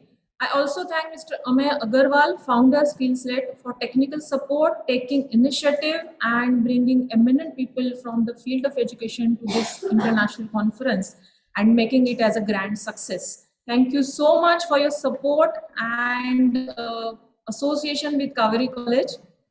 Thank you very much. I thank Dr. Ashok Agarwal, Principal Kaveri College, for his valuable guidance and taking initiative in organizing the first international conference at Kaveri College. Thank you so much, sir. I also thank Dr. Mukta Karmakar, Vice Principal Kaveri College, for her support and cooperation. I also thank Mrs. Pallavi Joshi and her team for their support and cooperation in the organization of this conference. I thank all teaching and non-teaching staff members of Kaveri College for their support and cooperation. Thank you all for being with us today. Once again, happy Women's Day to all lovely and beautiful women present here. And now I request Amay sir, if you want to say a few words, please go ahead. Amay sir. Madam, there is a technical session after this. Declare that, otherwise people will think that. Yeah. There is a technical session after this inaugural function, and we are going to start within a minute. But I think Amay sir wanted to say a few words. That's why I'm requesting him to. Thank you. Yeah. Thank you so much, ma'am. Actually, it is always a great pleasure to be working with you all, and thank you so much all the dignitaries who attended today's session and shared their valuable time with us and the guidance. I would just like to share about the few statistics about the participants who have joined us today, because we received a good number of participation today, and the people were sticking by the end of this program, and that shows that they are also concerned about this particular topic and they feel connected with all these things, which is a very good thing. So let me share with you that we have received over 1,000 registrations, and out of which around 500 of them are students, while others are people from industry and academia. So our participants today not only include the students from various departments like science, commerce, sociology, management, etc., but we also have participation from industry and academia experts who belong to these very departments and from various universities. These include vice principals, principal, deans, registrars, placement heads, professors, as well as many entrepreneurs and businessmen as well. So it is a very good number, and I believe that this shows that people are actually concerned about these things and they want to make a change, which is a very good thing. And let me share about the international participation which we have received.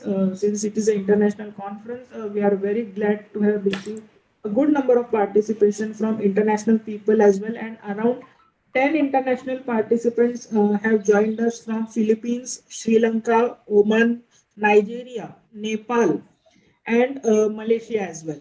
So congratulations to one and all. And again, thank you so much for joining this inaugural function. And we look forward to all those academician and industry experts who have joined today for further collaborations on organizing such more events and academic as well as educational activities with your organizations. Thank you so much all, and I hope to see you in the next session with our resource person, very dashing Joshi ma'am. Thank you so much. Over to you, ma'am.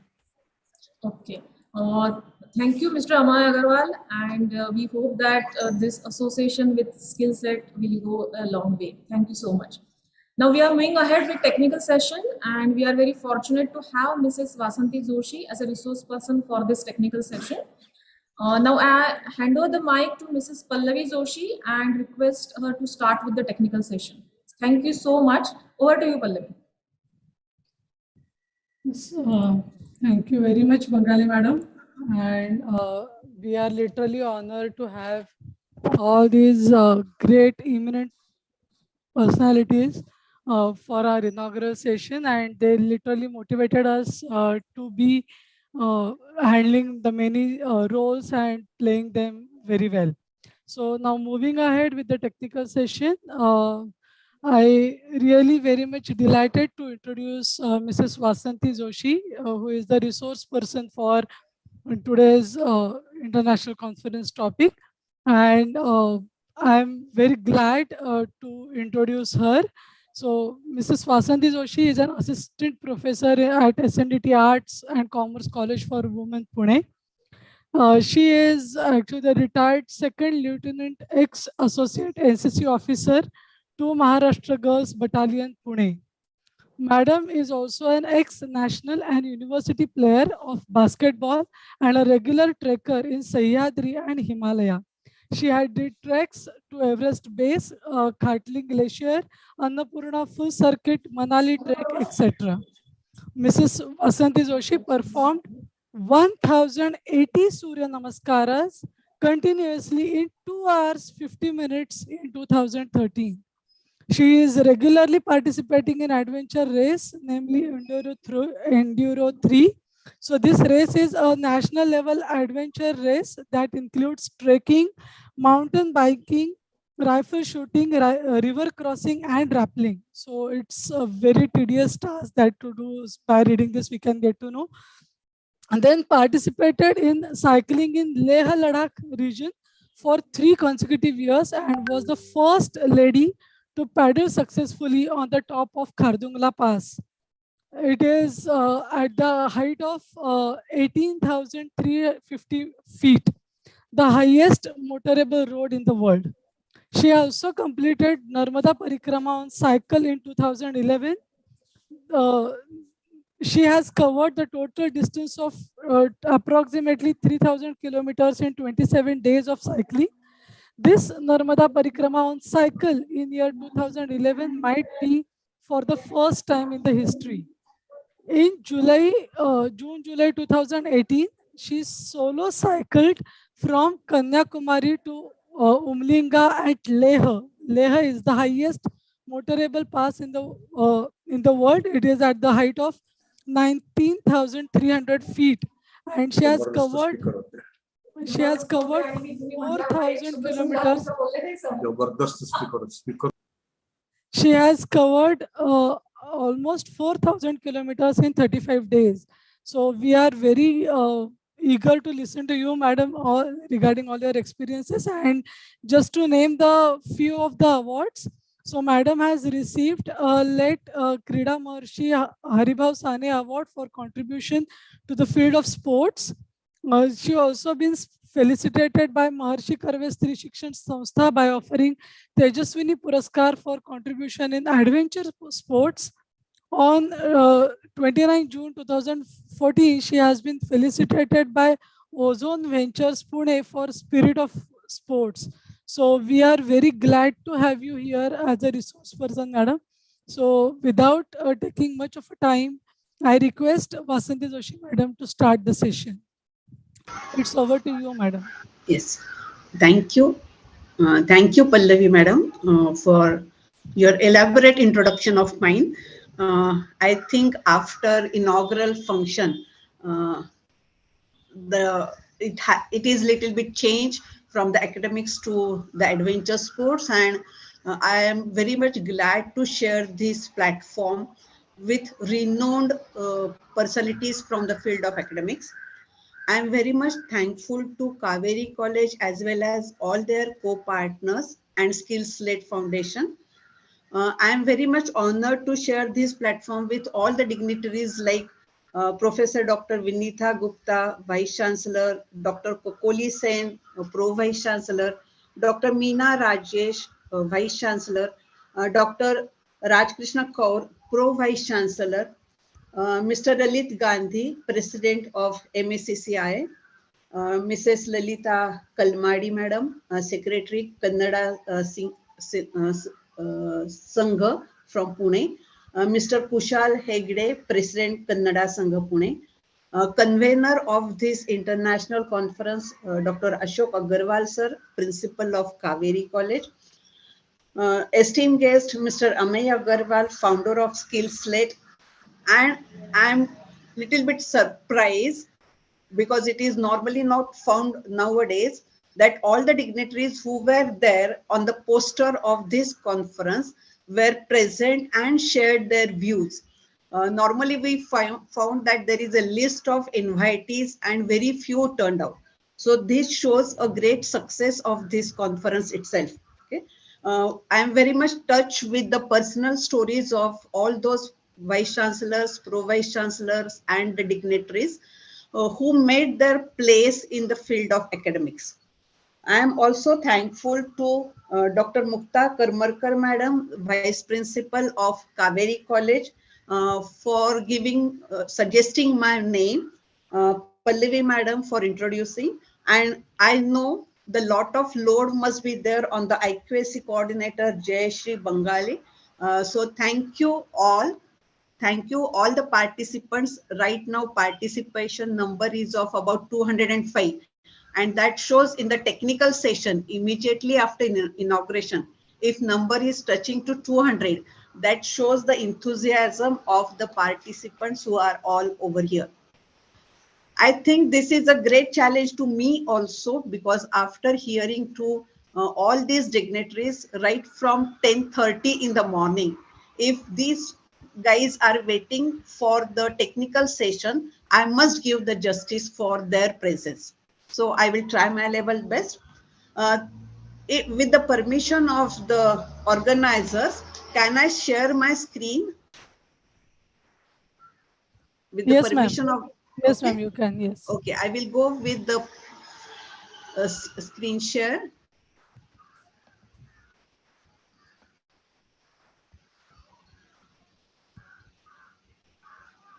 I think it is visible to you. Yes, yes, it is visible. I will have the slideshow. Yeah. Yeah. Okay. We all are celebrating this International Women's Day. The day is to call for action for accelerating the gender parity. So this gender parity, which is expected on the day of 8th March, they are expecting not just the thought or the discussion on the platform, but it is just a call for the action. This call will be for four types. Basically to celebrate women achievements, then to create awareness for women equality, create lobby for gender parity, and definitely fundraising for uplifting the female or focusing for the female charity. If we look back to the history, this International Women's Day started in 1911.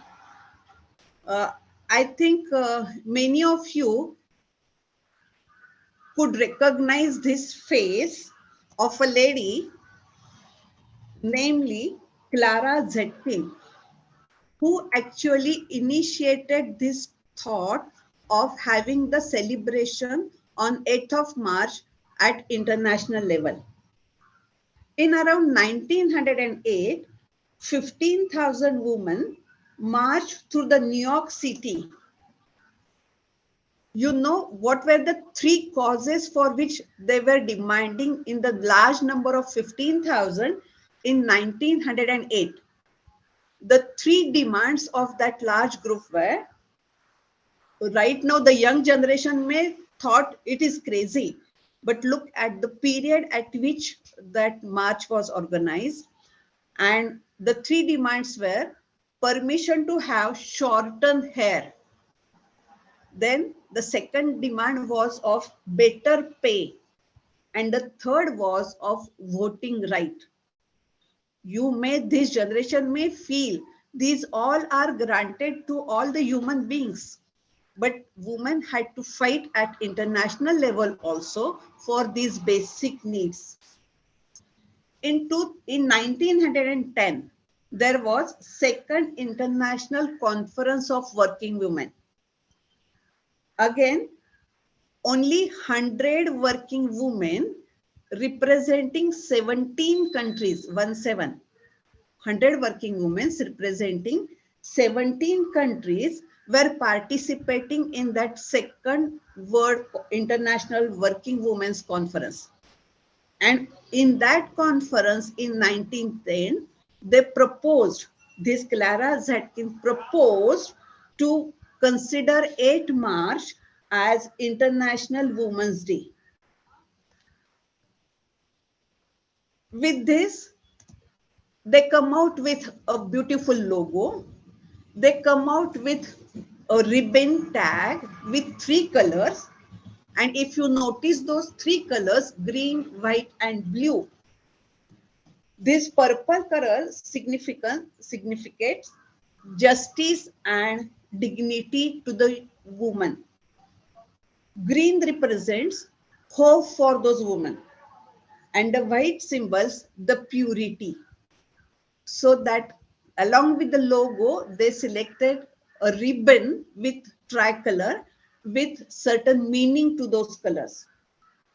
The official color decided by that International Women's Day celebration was or is a purple color.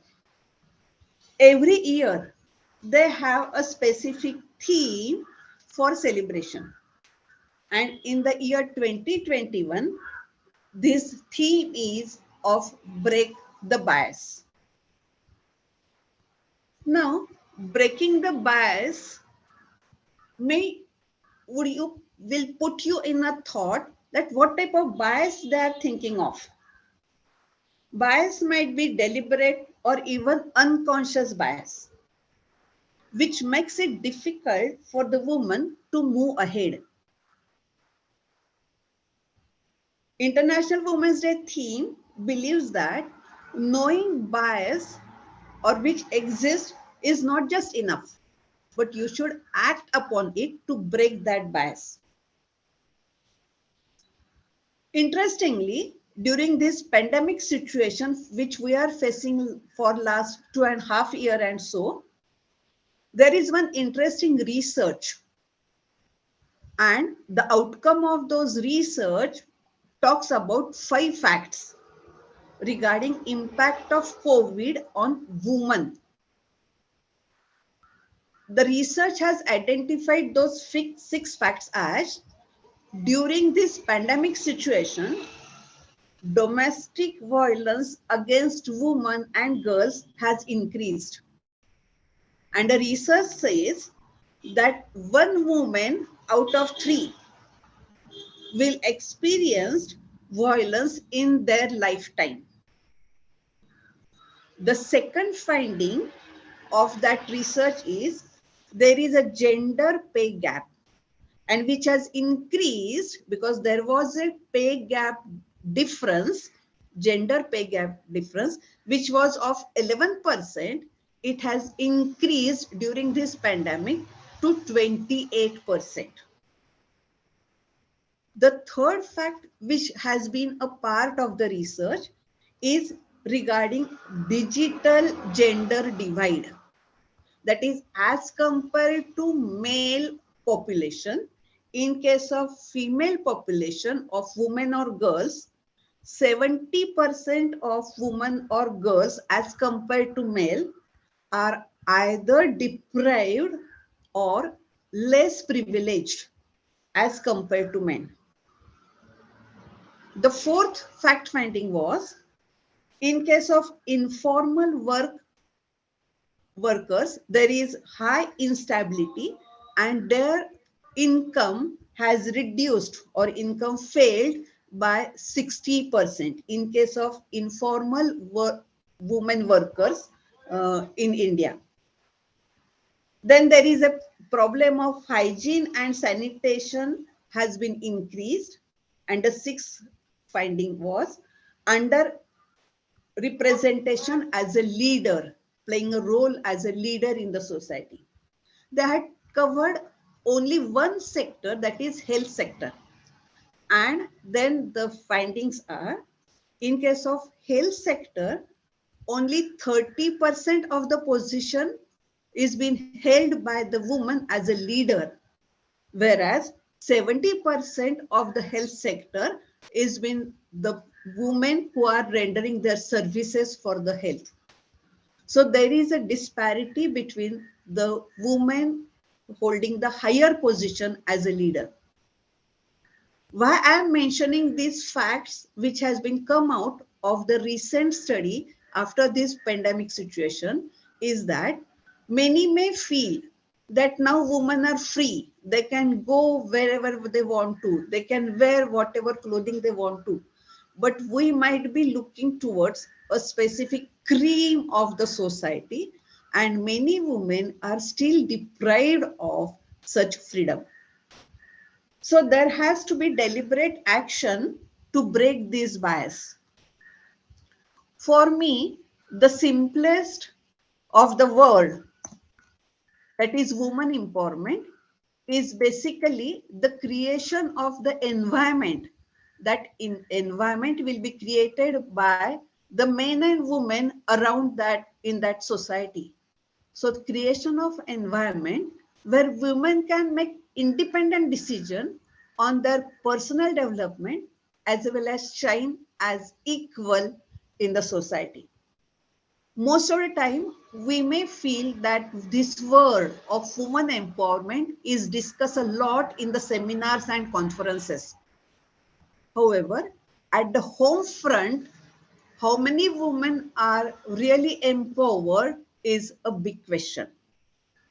In Pune city, where I am right now sitting and reading a renowned newspaper early in the morning on this 8th of March, International Women's Day, on the first page of the newspaper, if there is a news that the recent research states that, or the poll states that, out of 10, 9 men are of the opinion that their wife should listen to them. This is, you can refer to today's newspaper, and there is a first line on the front page that out of 10 married men, 9 feel that their wives should listen to them. If this is so in the city of Pune, we can think of the other parts of the world as well as other parts of India. We may talk of the successful women, and there are many which we cannot cover in this. These women have mentioned or played a major role in the history, but why to go ahead of these women who are working at the national or international level? At the home front also, many women are playing the major role for shaping the life of their own as well as of their families. After considering this impact, that actually individually we all are responsible for our own thoughts and actions for all day and every day. Today, many speakers mention this 8th March will continue, 8th March 2022 will continue till 7th of March 2023. That is, on all 365 days, we individually are responsible for our own thoughts and actions. We can break this bias in our communities. We can break the bias in our workplace. We can break the bias in our schools, colleges, universities. If we stand together, we can all break the bias on this International Women's Day and far beyond that. On this International Women's Day, when I'm sharing my own experiences as the organizers are expecting me to do so, out of many expeditions or the activities as a passionate lover for adventure sports, I have selected only 4 activities as a symbol for taking or breaking the bias as women are weak. We should break that bias as women are weak. We should break the bias that women carry a social stigma. We should break that bias too. We should break a bias that women cannot perform in a team. Many times they feel that women just quarrel with each other and cannot perform best in the team. So we should break that bias also. And the lastly, my example, through that example, I would like to share with you that women can conquer the fear. So we should break the bias that women cannot conquer the fear. So to state with my personal experiences that yes, women are not weak. They can break social stigma. They can perform in the team and they can conquer the fear. Say, for example, many of you who are staying in Maharashtra or near Pune will identify this picture of Sinhagad. It is very close from my home place, and from my school days also, I used to go on Sinhagad. So when I was working as a professor at SNDT College, as well as looking after NCC activities on behalf of 2 Maharashtra Girls Battalion, Pune, I used to take girls for the trek who had never been on such hilly mountains. I remember all those activities which we used to conduct as a part of the Jigar Club, which I started at SNDT College. That Jigar Club was for adventure sports in the form of trekking as well as cycling. And all those young girls who were having a tremendous energy, but were not having that opportunity to participate in adventure sports, used to participate through that Jigar Club in different treks, valley crossing, river crossing, cycling, etc. So we are fortunate to have the great support from the college and as well as from the SNDT University to carry out activities through that Jigar Club. I remember this girl wearing a jacket, namely Gole. This must be a photograph of about 2005. And still in almost all my presentations, wherever I'm talking about women empowerment, I show this picture of this girl, Miss Gole. She was having the Jaipur foot. You cannot recognize because of her Punjabi dress. But with Jaipur food, without informing at home, she just walked in the college, joined with me for that trek. And I was also unaware that she was having the Jaipur food. And she climbed and came down successfully from Sinhagad. So she is my inspiration. With working with the Jigar Club, when I talk about the students, I personally was participate in many adventure activities, and one of them was of paddling to Leh Ladakh region. In those days, that is in 2007 and 8, when I firstly visited Leh, that was a place which was not known to me at all. At that time, the Google was not giving us the picture of the cycling route for up to the Khardungla. And I was the only female cyclist in the group of 19 men who decided to go to Leh, from Srinagar to Leh on cycle. So that experience of cycling at Leh, visiting the war memorial near Kargil, that is Dras War Memorial, then going through the routes which are challenging by nature, as well as the route was just near the Pakistan border, that challenge, that fear, I could conquer on that fear. The first batch was moving ahead because of the storm. That road just vanished, and still we had to get some alternative route.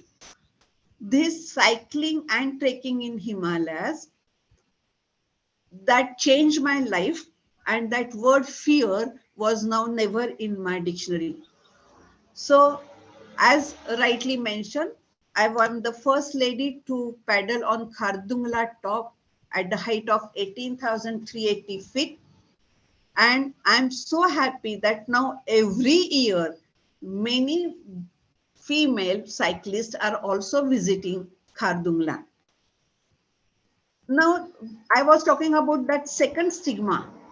By that time, I was participating in treks and mountain biking and cycling expeditions.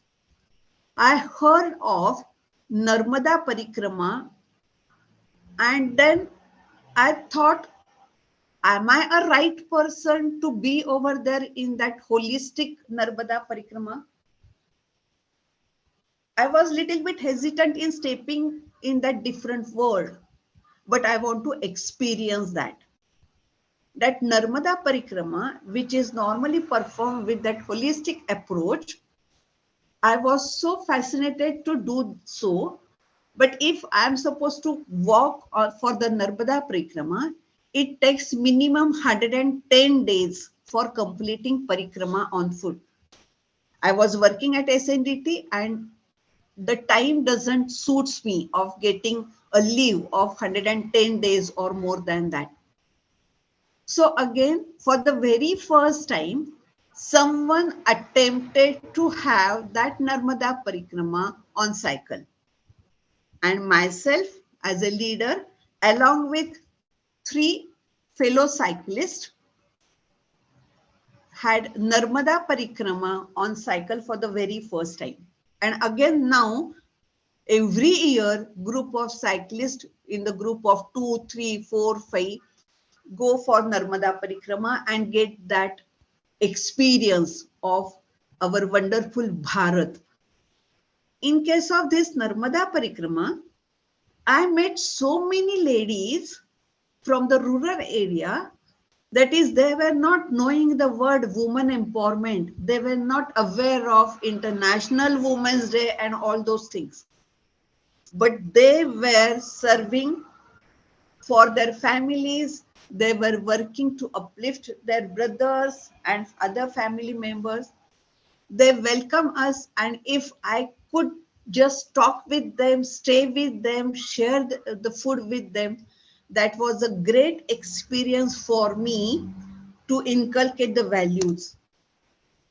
This lady having about 4 to 5 kids with little floor with her, still she come out to feed us as we were Parikrama Vasi. So that experience of Narmada Parikrama gave me a different lookout. She is the daughter-in-law of a renowned Sarpanchji from that rural area. However, if you look at her sari, you may not feel that she is from the rich family whose father-in-law, mother-in-law were Sarpanch. She denied to wear jewelry or heavy saris just to protest herself because her husband used to beat her. And that is a real example of woman empowerment. Showing that courage in that rural area to fight for her justice and at least to show that I am of different, my thoughts are different and you cannot compel on me. That is a real India, and that is the real example of woman empowerment. She is also a girl or a married girl, namely Ritu, from the rural family. And she was so confidently moving in that home that I thought in our cities also, girls might not be having that much of confidence. So there is lot of potential in our rural areas, and about whom each lady from this photograph can share her story. We completed Narmada Parikrama with a great honor, and the next expedition was of doing something for the students of my college. In the year 2013-14, I am fortunate to lead a cycle rally from Pune to Kanyakumari, in which 25 girl students who were not at all having any experience of cycling. They were not having their own cycles also. However, I took that challenge with the help of my family members, my husband, my friends, male, women members of my friend circle supported me a lot. The whole Pune city supported me a lot. My sponsors used to come to the college on their own after listening to this idea of cycling Pune to Kanyakumari. I remember the members of Bajaj Electricals Limited came down all the way from Mumbai to Pune. We never approached them, but just after going through the news in the newspaper or on the television, they thought they should come forward to support this cause.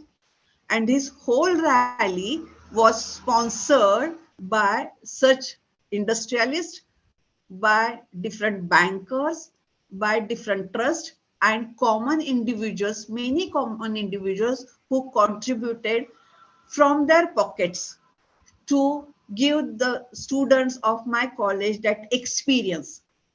And when I was talking about these individuals from Pune and other than staying in other cities, they all having a dream that their own daughters can also participate in such adventure activities in future. So that was a great cause for which they supported us. And there was a cycle rally from Pune to Kanyakumari, which shaped the future of those 25 students definitely. Because those 25 students from lower income group who were not having that respect in the families also gain that confidence that yes, they can do it. They can speak, they can interact, they can have the street plays on the route, and they have that experience that yes, though they are now vulnerable part of the society.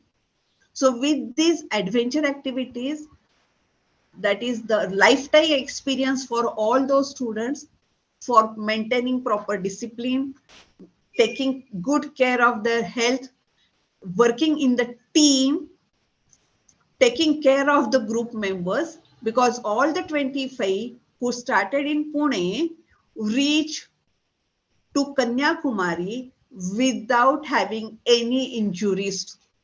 So their wish, their stamina, salute to them. They also participated in creating awareness regarding such women empowerment and adventure sports. We used to visit different schools, different colleges. They used to perform street plays and spread the message of women are important. We completed that rally or cycle rally on the occasion of 12th of January to have the respect to Swami Vivekananda ji in Kanyakumari. So that was the third story which I would like to share with you. However, when I was thinking of these different challenges and issues, that was my passion, and many times individuals ask me, even my friends ask me, why you are thinking again and again of some different challenges, what make you to do so? Actually, those challenges make my life interesting, and definitely it will make my life more meaningful. With this, I took up one more challenge for setting an example of conquering the fear. And that great challenge was of having solo cycling from Kanyakumari till Leh. And that also at Umlingla, which is at 19,350 feet high. In 2018, January 2018, there was a news in the newspaper that Indian Army has opened new pass which is higher than Khardungla. Khardungla, which was highest motorable pass at the height of 18,300 feet, which I paddled in 2008, 2009 and 2010. Now this new pass is being opened, which is just at a Saikheda border from China. And that is at a height of 19,350 feet. I read that news in the newspaper in the month of January 2018. And I thought of now it is a time to try my stamina to go on that height of 19,000 feet. The news just spotted my eyes and I thought as Khardungla was opened, this pass also must have been opened. This is open means open for the civilians as well. But I was wrong. When I thought of going from Kanyakumari to Umlingla at that highest motorable road.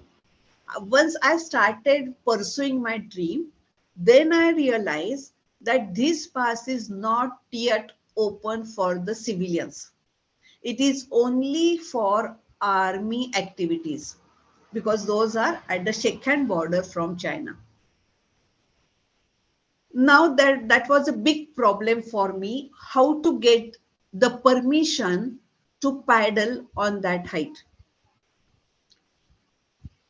I started sending the mails, sending the documents to Prime Minister office, to the Southern Bloc in Delhi, to the Defense Ministry, Nirmala Sitaramji, and I just appeal as a woman, this is my solo cycling to set an example of conquering fear, and I'm trying to paddle from Kanyakumari to Leh, more than 4,000 kilometers. And that is a solo cycle ride. In early stages, I never got a reply from Delhi, to be frank. But still, I was carrying a hope. I thought if because of national security, they deny a permission to paddle on 19,350 feet at Umlingla, then I should respect that. But at least I should try for that. I should start from Kanyakumari. Dekha jayega when we will reach at Leh.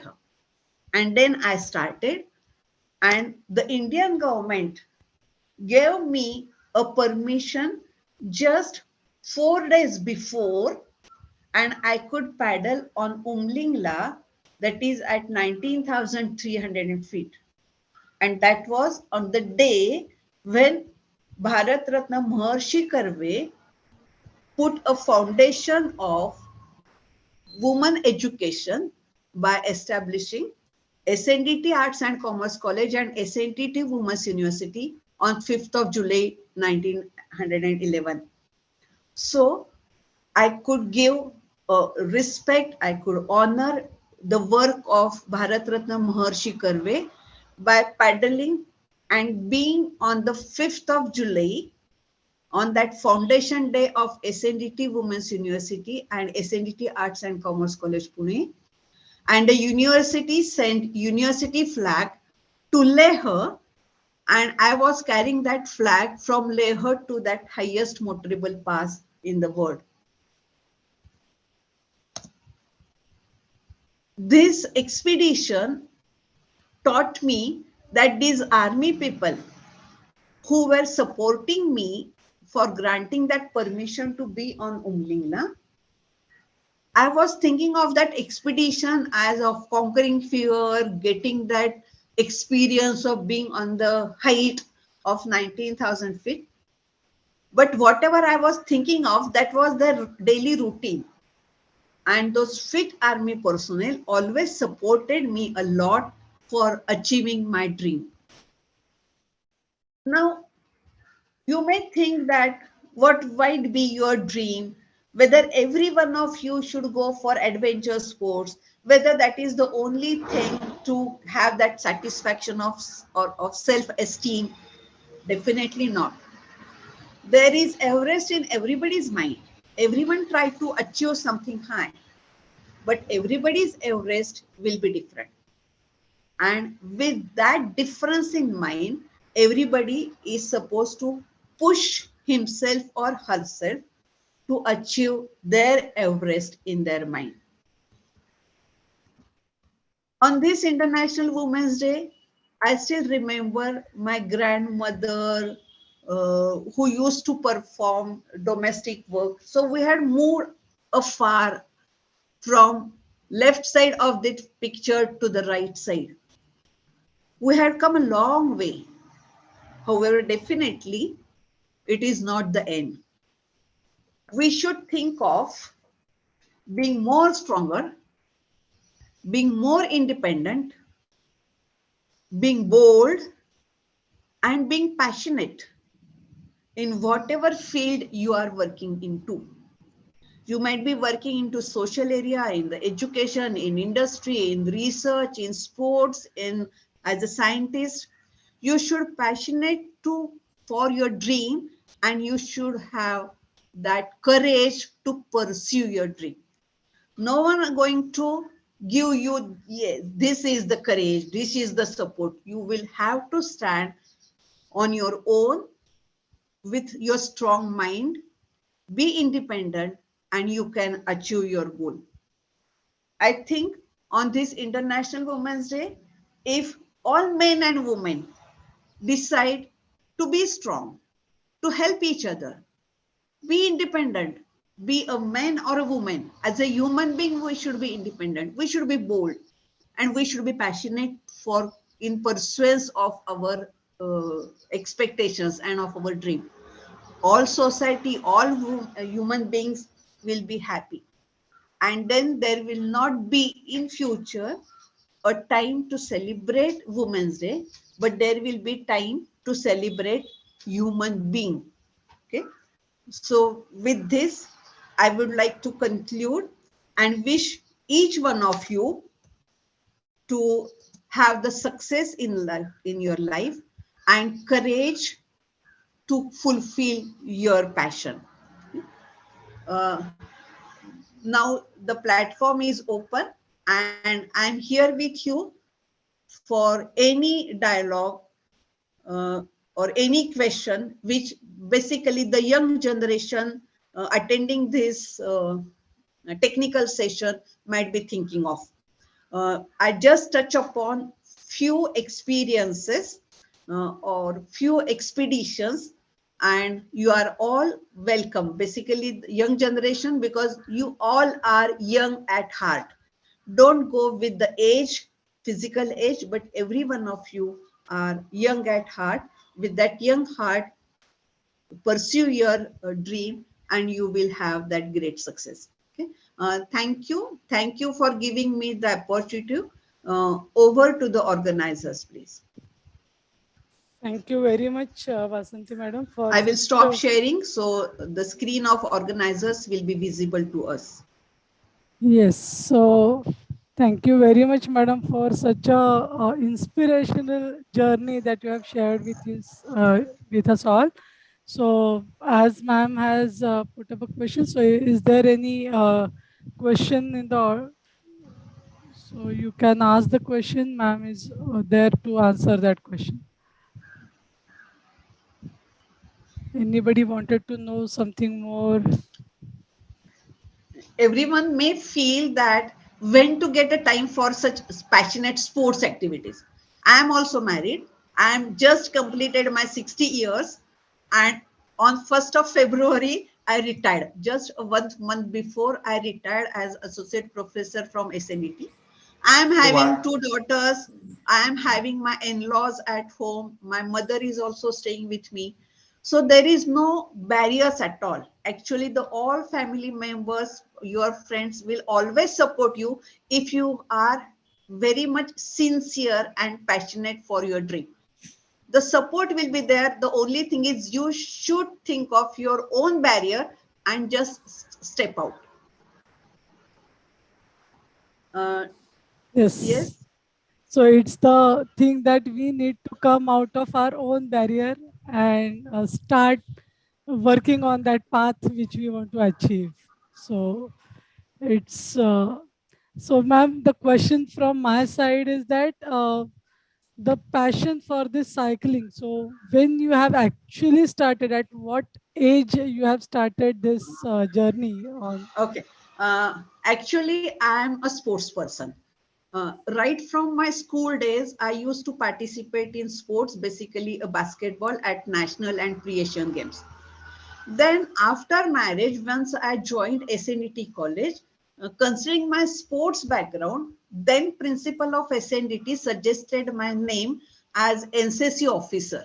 So on behalf of college, I joined as associate NCC officer attached to 2 Maharashtra Girls Battalion.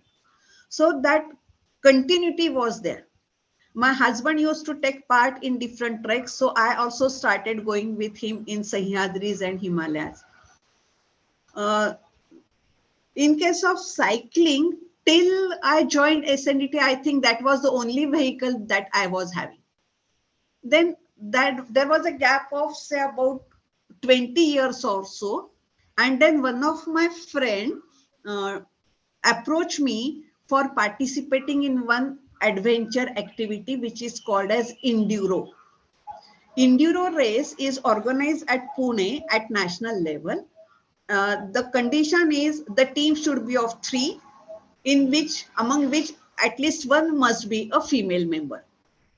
And 2 of my friends wanted to participate in that, and they thought, you are a sports person, you still go for basketball and trekking, so just join us, because in that enduro race we were supposed to have the trek, cycling at on hill cycling, that is mountain cycling, then the rifle shooting, river crossing, swimming, everything, and clock will be on for 2 consecutive days.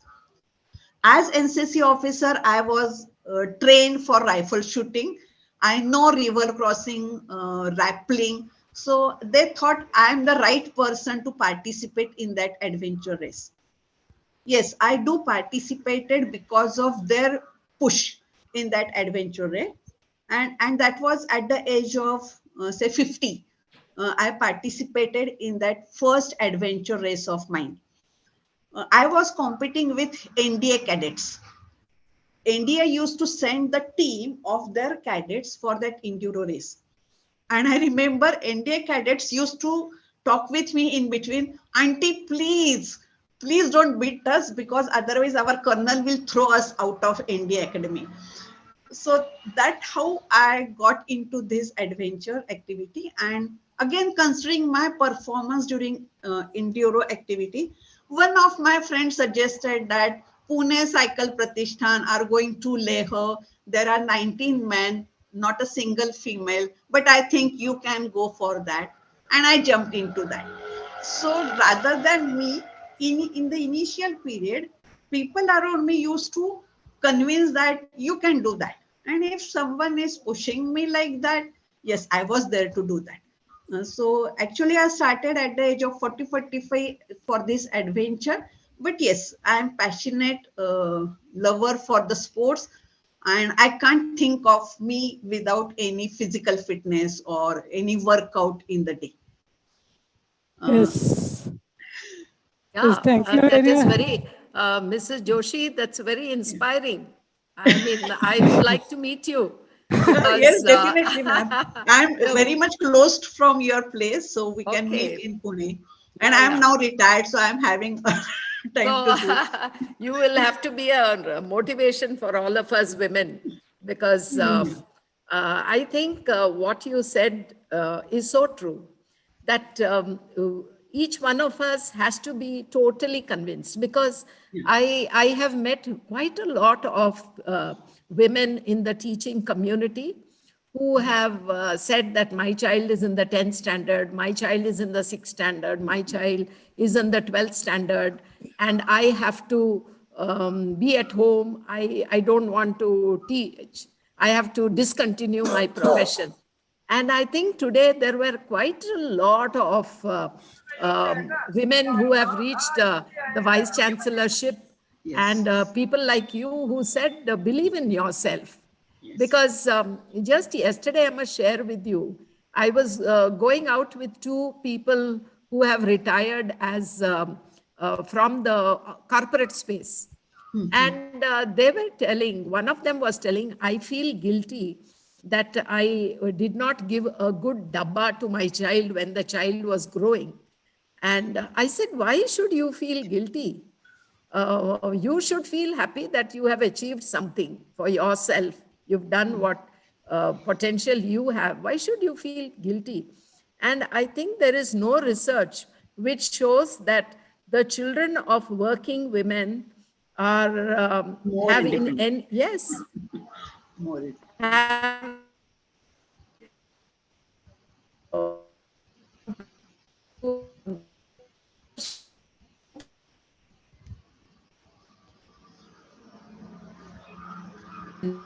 Is there a lag? and all. Yes, I think there is a Yeah. lag from Malati Madam's end. Yeah. So, But what Kalmadi madam was stating is very true. That is, we carry a guilt in our mind. We always feel we should give priority to our children, to family, but we should have a specific space for ours also. yes, Yes, Kalmadi definitely. ma'am. I think I there think is she's some having some connectivity issue. there is a network issue, I think, at her end. Yeah. Now she is in the waiting room. Can you admit her? No, she is in the meeting. Okay. Yeah, but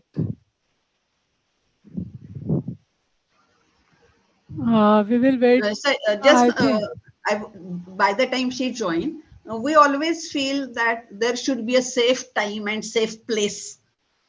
Yes, madam. I was just filling up gap. We cannot hear you, ma'am. Please unmute yourself. We cannot hear you. Yeah. So I said, finally, it depends upon how a woman wants to empower herself. Nobody can do anything. Once you are convinced that I want to be empowered, then only will you be empowered. Because I think as individuals, nobody has any influence on us. Yeah. So what you did is fantastic. Thank you. Thank you. That is what I am saying just now, that you should feel that you are going to do it. That is, many times I leave my house at 4 o'clock alone for practice sessions. And earlier, people used to surprise that whether you will be safe, they used to be worried. No, they are used to it. I leave at 4:20 in the morning alone for cycling, because I will have to have the balance between my career as an academician, my hobby, my passion, as well as my family. So for that, you are having that energy and you are full of energy. All women are full of energy. yes. The only thing is channelizing that energy. That's it. Energy. Yeah. Yes. So thank you very much, madam. Is there any question from the audience? Anybody wants to ask?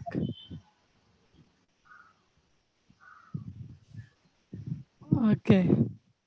Okay. So we are now at towards the end of this Women's Day celebration program, and we are literally full of energy today. Like in the inaugural session as well as in the technical session, we have heard the people talking about the empowerment and basically coming out of your own barriers. So thank you very much, Vasanti madam, for giving us the goal that we can set as an everybody's Everest will be the different. So keeping this line in mind, definitely we will try to visualize our Everest and try to conquer it by overcoming the fears and the challenges. So thank you very much. So Thanks. now, My pleasure. yes, so I now take this opportunity to thank everyone who were present over here. First of all, I thank Professor Dr. Vinitha Guptan, who was the chief guest for today's function. So from their busy schedule, because as they were the vice chancellors and the pro vice chancellors, so besides their busy schedule, they all came over here and shared their views. So I also thank Dr. Meena Rajesh, who was the vice chancellor of Raisoni University, and Professor Dr. Jaskiran Kaur, who was the pro vice chancellor of Lingaya's Vidyapeeth. So thank you very much, madam, for your valuable guidance. Dr. Kakoli Sen, Pro Vice Chancellor, IIM University, Gurugram. Mr. Lalit Gandhi, President, MSCCI Mumbai. So we are very fortunate to listen all these eminent people at one platform. And this was possible only because of Mr. Amey Agarwal, the founder of SkillSlate Foundation, who made it possible and who always supports us and always being with the Kaveri College to organize such a grand events. I also thank Mr. Kushal Hegde, Honorable President, Kannada Sangha, Pune, for always being with us in all our endeavors. Mrs. Malati Kalmadi, Secretary, Kannada Sangha, Pune, for always being there and help us and motivate us. I also thank Dr. Ashok Agarwal, Principal, Kaveri College, for always being with us and supporting us and giving us the motivation to work on the things to happen them. I also thank Dr. Mukta Karmarkar, Vice Principal, Kaveri College, for always being with us. I also thank Dr. Jayashri Bengali, madam, for coordinating the today's inaugural function. And lastly, without the team's support, this is not at all possible. So I thank all the Kaveri team members for always being there to conduct such events at the great success. So thank you everyone. Thank you SkillSlate and Amey Agrawal for always being with us right from conceptualization of the theme, inviting guests, planning, giving direction, and congratulations to Team Kaveri. All of you deserve a big clap. Thank you very much. thank you, everyone. So we So say over to that. Pallavi. Yeah. Yes, sir. So this is the end of the today's program. We hope to see you all again in the next events. So thank you, everyone. It was lovely. It was very nice, sir. Thank you. Beautiful. Yes, Amey sir. Yes, Amey sir. Do you want to add something more? Yeah, actually, I wanted to request the participants if they would like to share live feedbacks, and particularly if anyone is joining us from outside India. I can see a few names in the participant chat. Mr. John, are you from which country you are, Mr. John? Am I audible to you? If any of you participants would like to share your live feedbacks, please do let us know. We would like to unmute you, and you can talk directly to our guest speakers as well as to us. We would really love to have your feedbacks, participants. Please raise your hand or comment in the chat box so we can unmute you.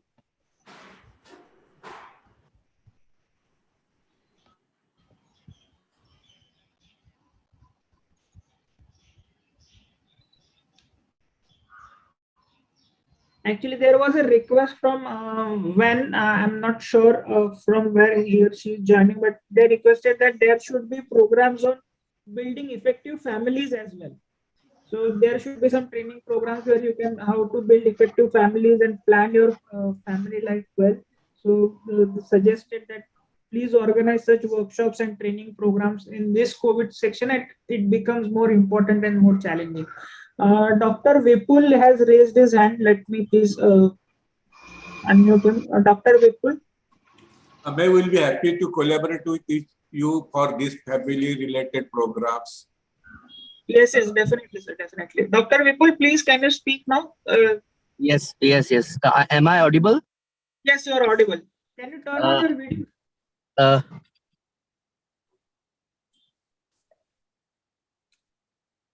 Uh, Good afternoon, everyone. It was very informative, rather enlightening session. My question is, when we have talked about women empowerment, but when actually it comes to women empowerment, they are being harassed even nowadays in this modern era of in this contemporary world. I have seen my colleagues, some of my colleagues, assistant professors, है ना, एक मेरी colleague है जिसकी शादी हुई नहीं, and she is being continuously harassed by her in-laws. She is unable to speak just because of one reason कि उनकी जो है इज्जत खराब हो जाएगी. So how to cope up with all these things? Thank you, sir, for raising an important question. Can someone would like to answer this question? Hello. Vasanthi ma'am, would you like to answer this question? Take up this question.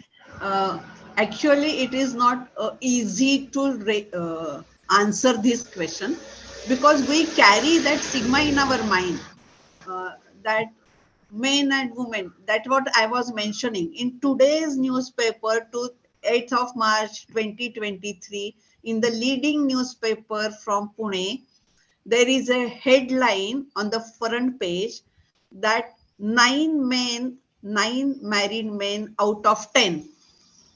As per the research, 9 men out of 10 want their wife to listen to them only. So it is a journey, and for that, women have to stand on their feet economically, psychologically, mentally, and no one is going to provide them a support. They will have to fight for them. It is very easy to talk such things regarding women empowerment in the seminars or conferences, online or offline. But the students who are struggling at the root level, over there, the women should first of all come forward to support such ladies. It is very difficult. It will take years. And that is why when Women Empowerment Day was discussed in 1911, and still today we are thinking that there is a huge gap and there is a large scope for giving the support. The government schemes are there, police department, different laws are there to protect women, but laws and government schemes will not support each and every lady. The law will be there. The lady should carry a courage to take help, to file a case with the police or in the court and come forward. We are still in the transition. So what we can do at micro level, at our level, at least we think that from my family, in my family, whether I am giving full justice to my sister, to my mother, to my in-laws, if every one of us think of strengthening my own family at least, then all those families are nothing but the society. But it is going to take few more years to come. It is very sad, but it is, yes, it is a reality. Yes, ma'am, it's reality. Thank you, ma'am. Thank you. Thank you so much, sir. Anyone would like to say something?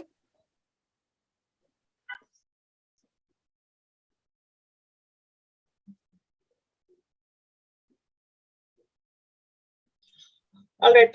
I think this is the end of the program. Thank you so much, all. It means a lot to have you all. Please note that the feedback link for this conference will be sent to you over email as well as the WhatsApp group. And the certificates for this program will be sent after 4 to 5 days on the email which you used to register for this program. So please be patient, and we look forward to have you all for the future programs. If any of you would like to collaborate with us, with SkillSlate, for any kind of programs, credit courses, conferences, or workshop, please do reach out to us. You guys must be having our email ID or phone number. You can reach out to us and let us know, and we can plan further things ahead. And again, thank you so much. Also, a kind request, as you know, that SkillSlate Foundation is a non-profit organization. So we would love to have your support. I have shared a couple of links in the chat box. If you would like to support our cause and help us make education skills and opportunities accessible to all, please do support on the links below. I have shared the links in the chat box as well. Thank you so much all. Thank you so much all the participants from the YouTube as well. We look forward to have you in further programs and collaborate with your organization, your college and your universities for such amazing programs in the future as well. Thank you so much.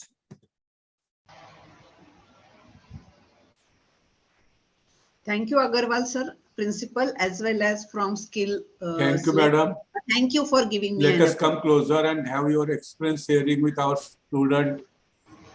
By the way, madam, what was your subject? What is your core I faculty? am from commerce. So you are from my fraternity. You are from Yes. my fraternity. Yes. So it will be good to invite you as a guest faculty or visiting faculty. Thank you. My pleasure, sir.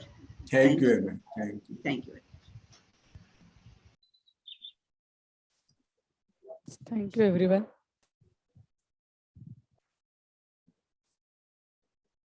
So meeting is over.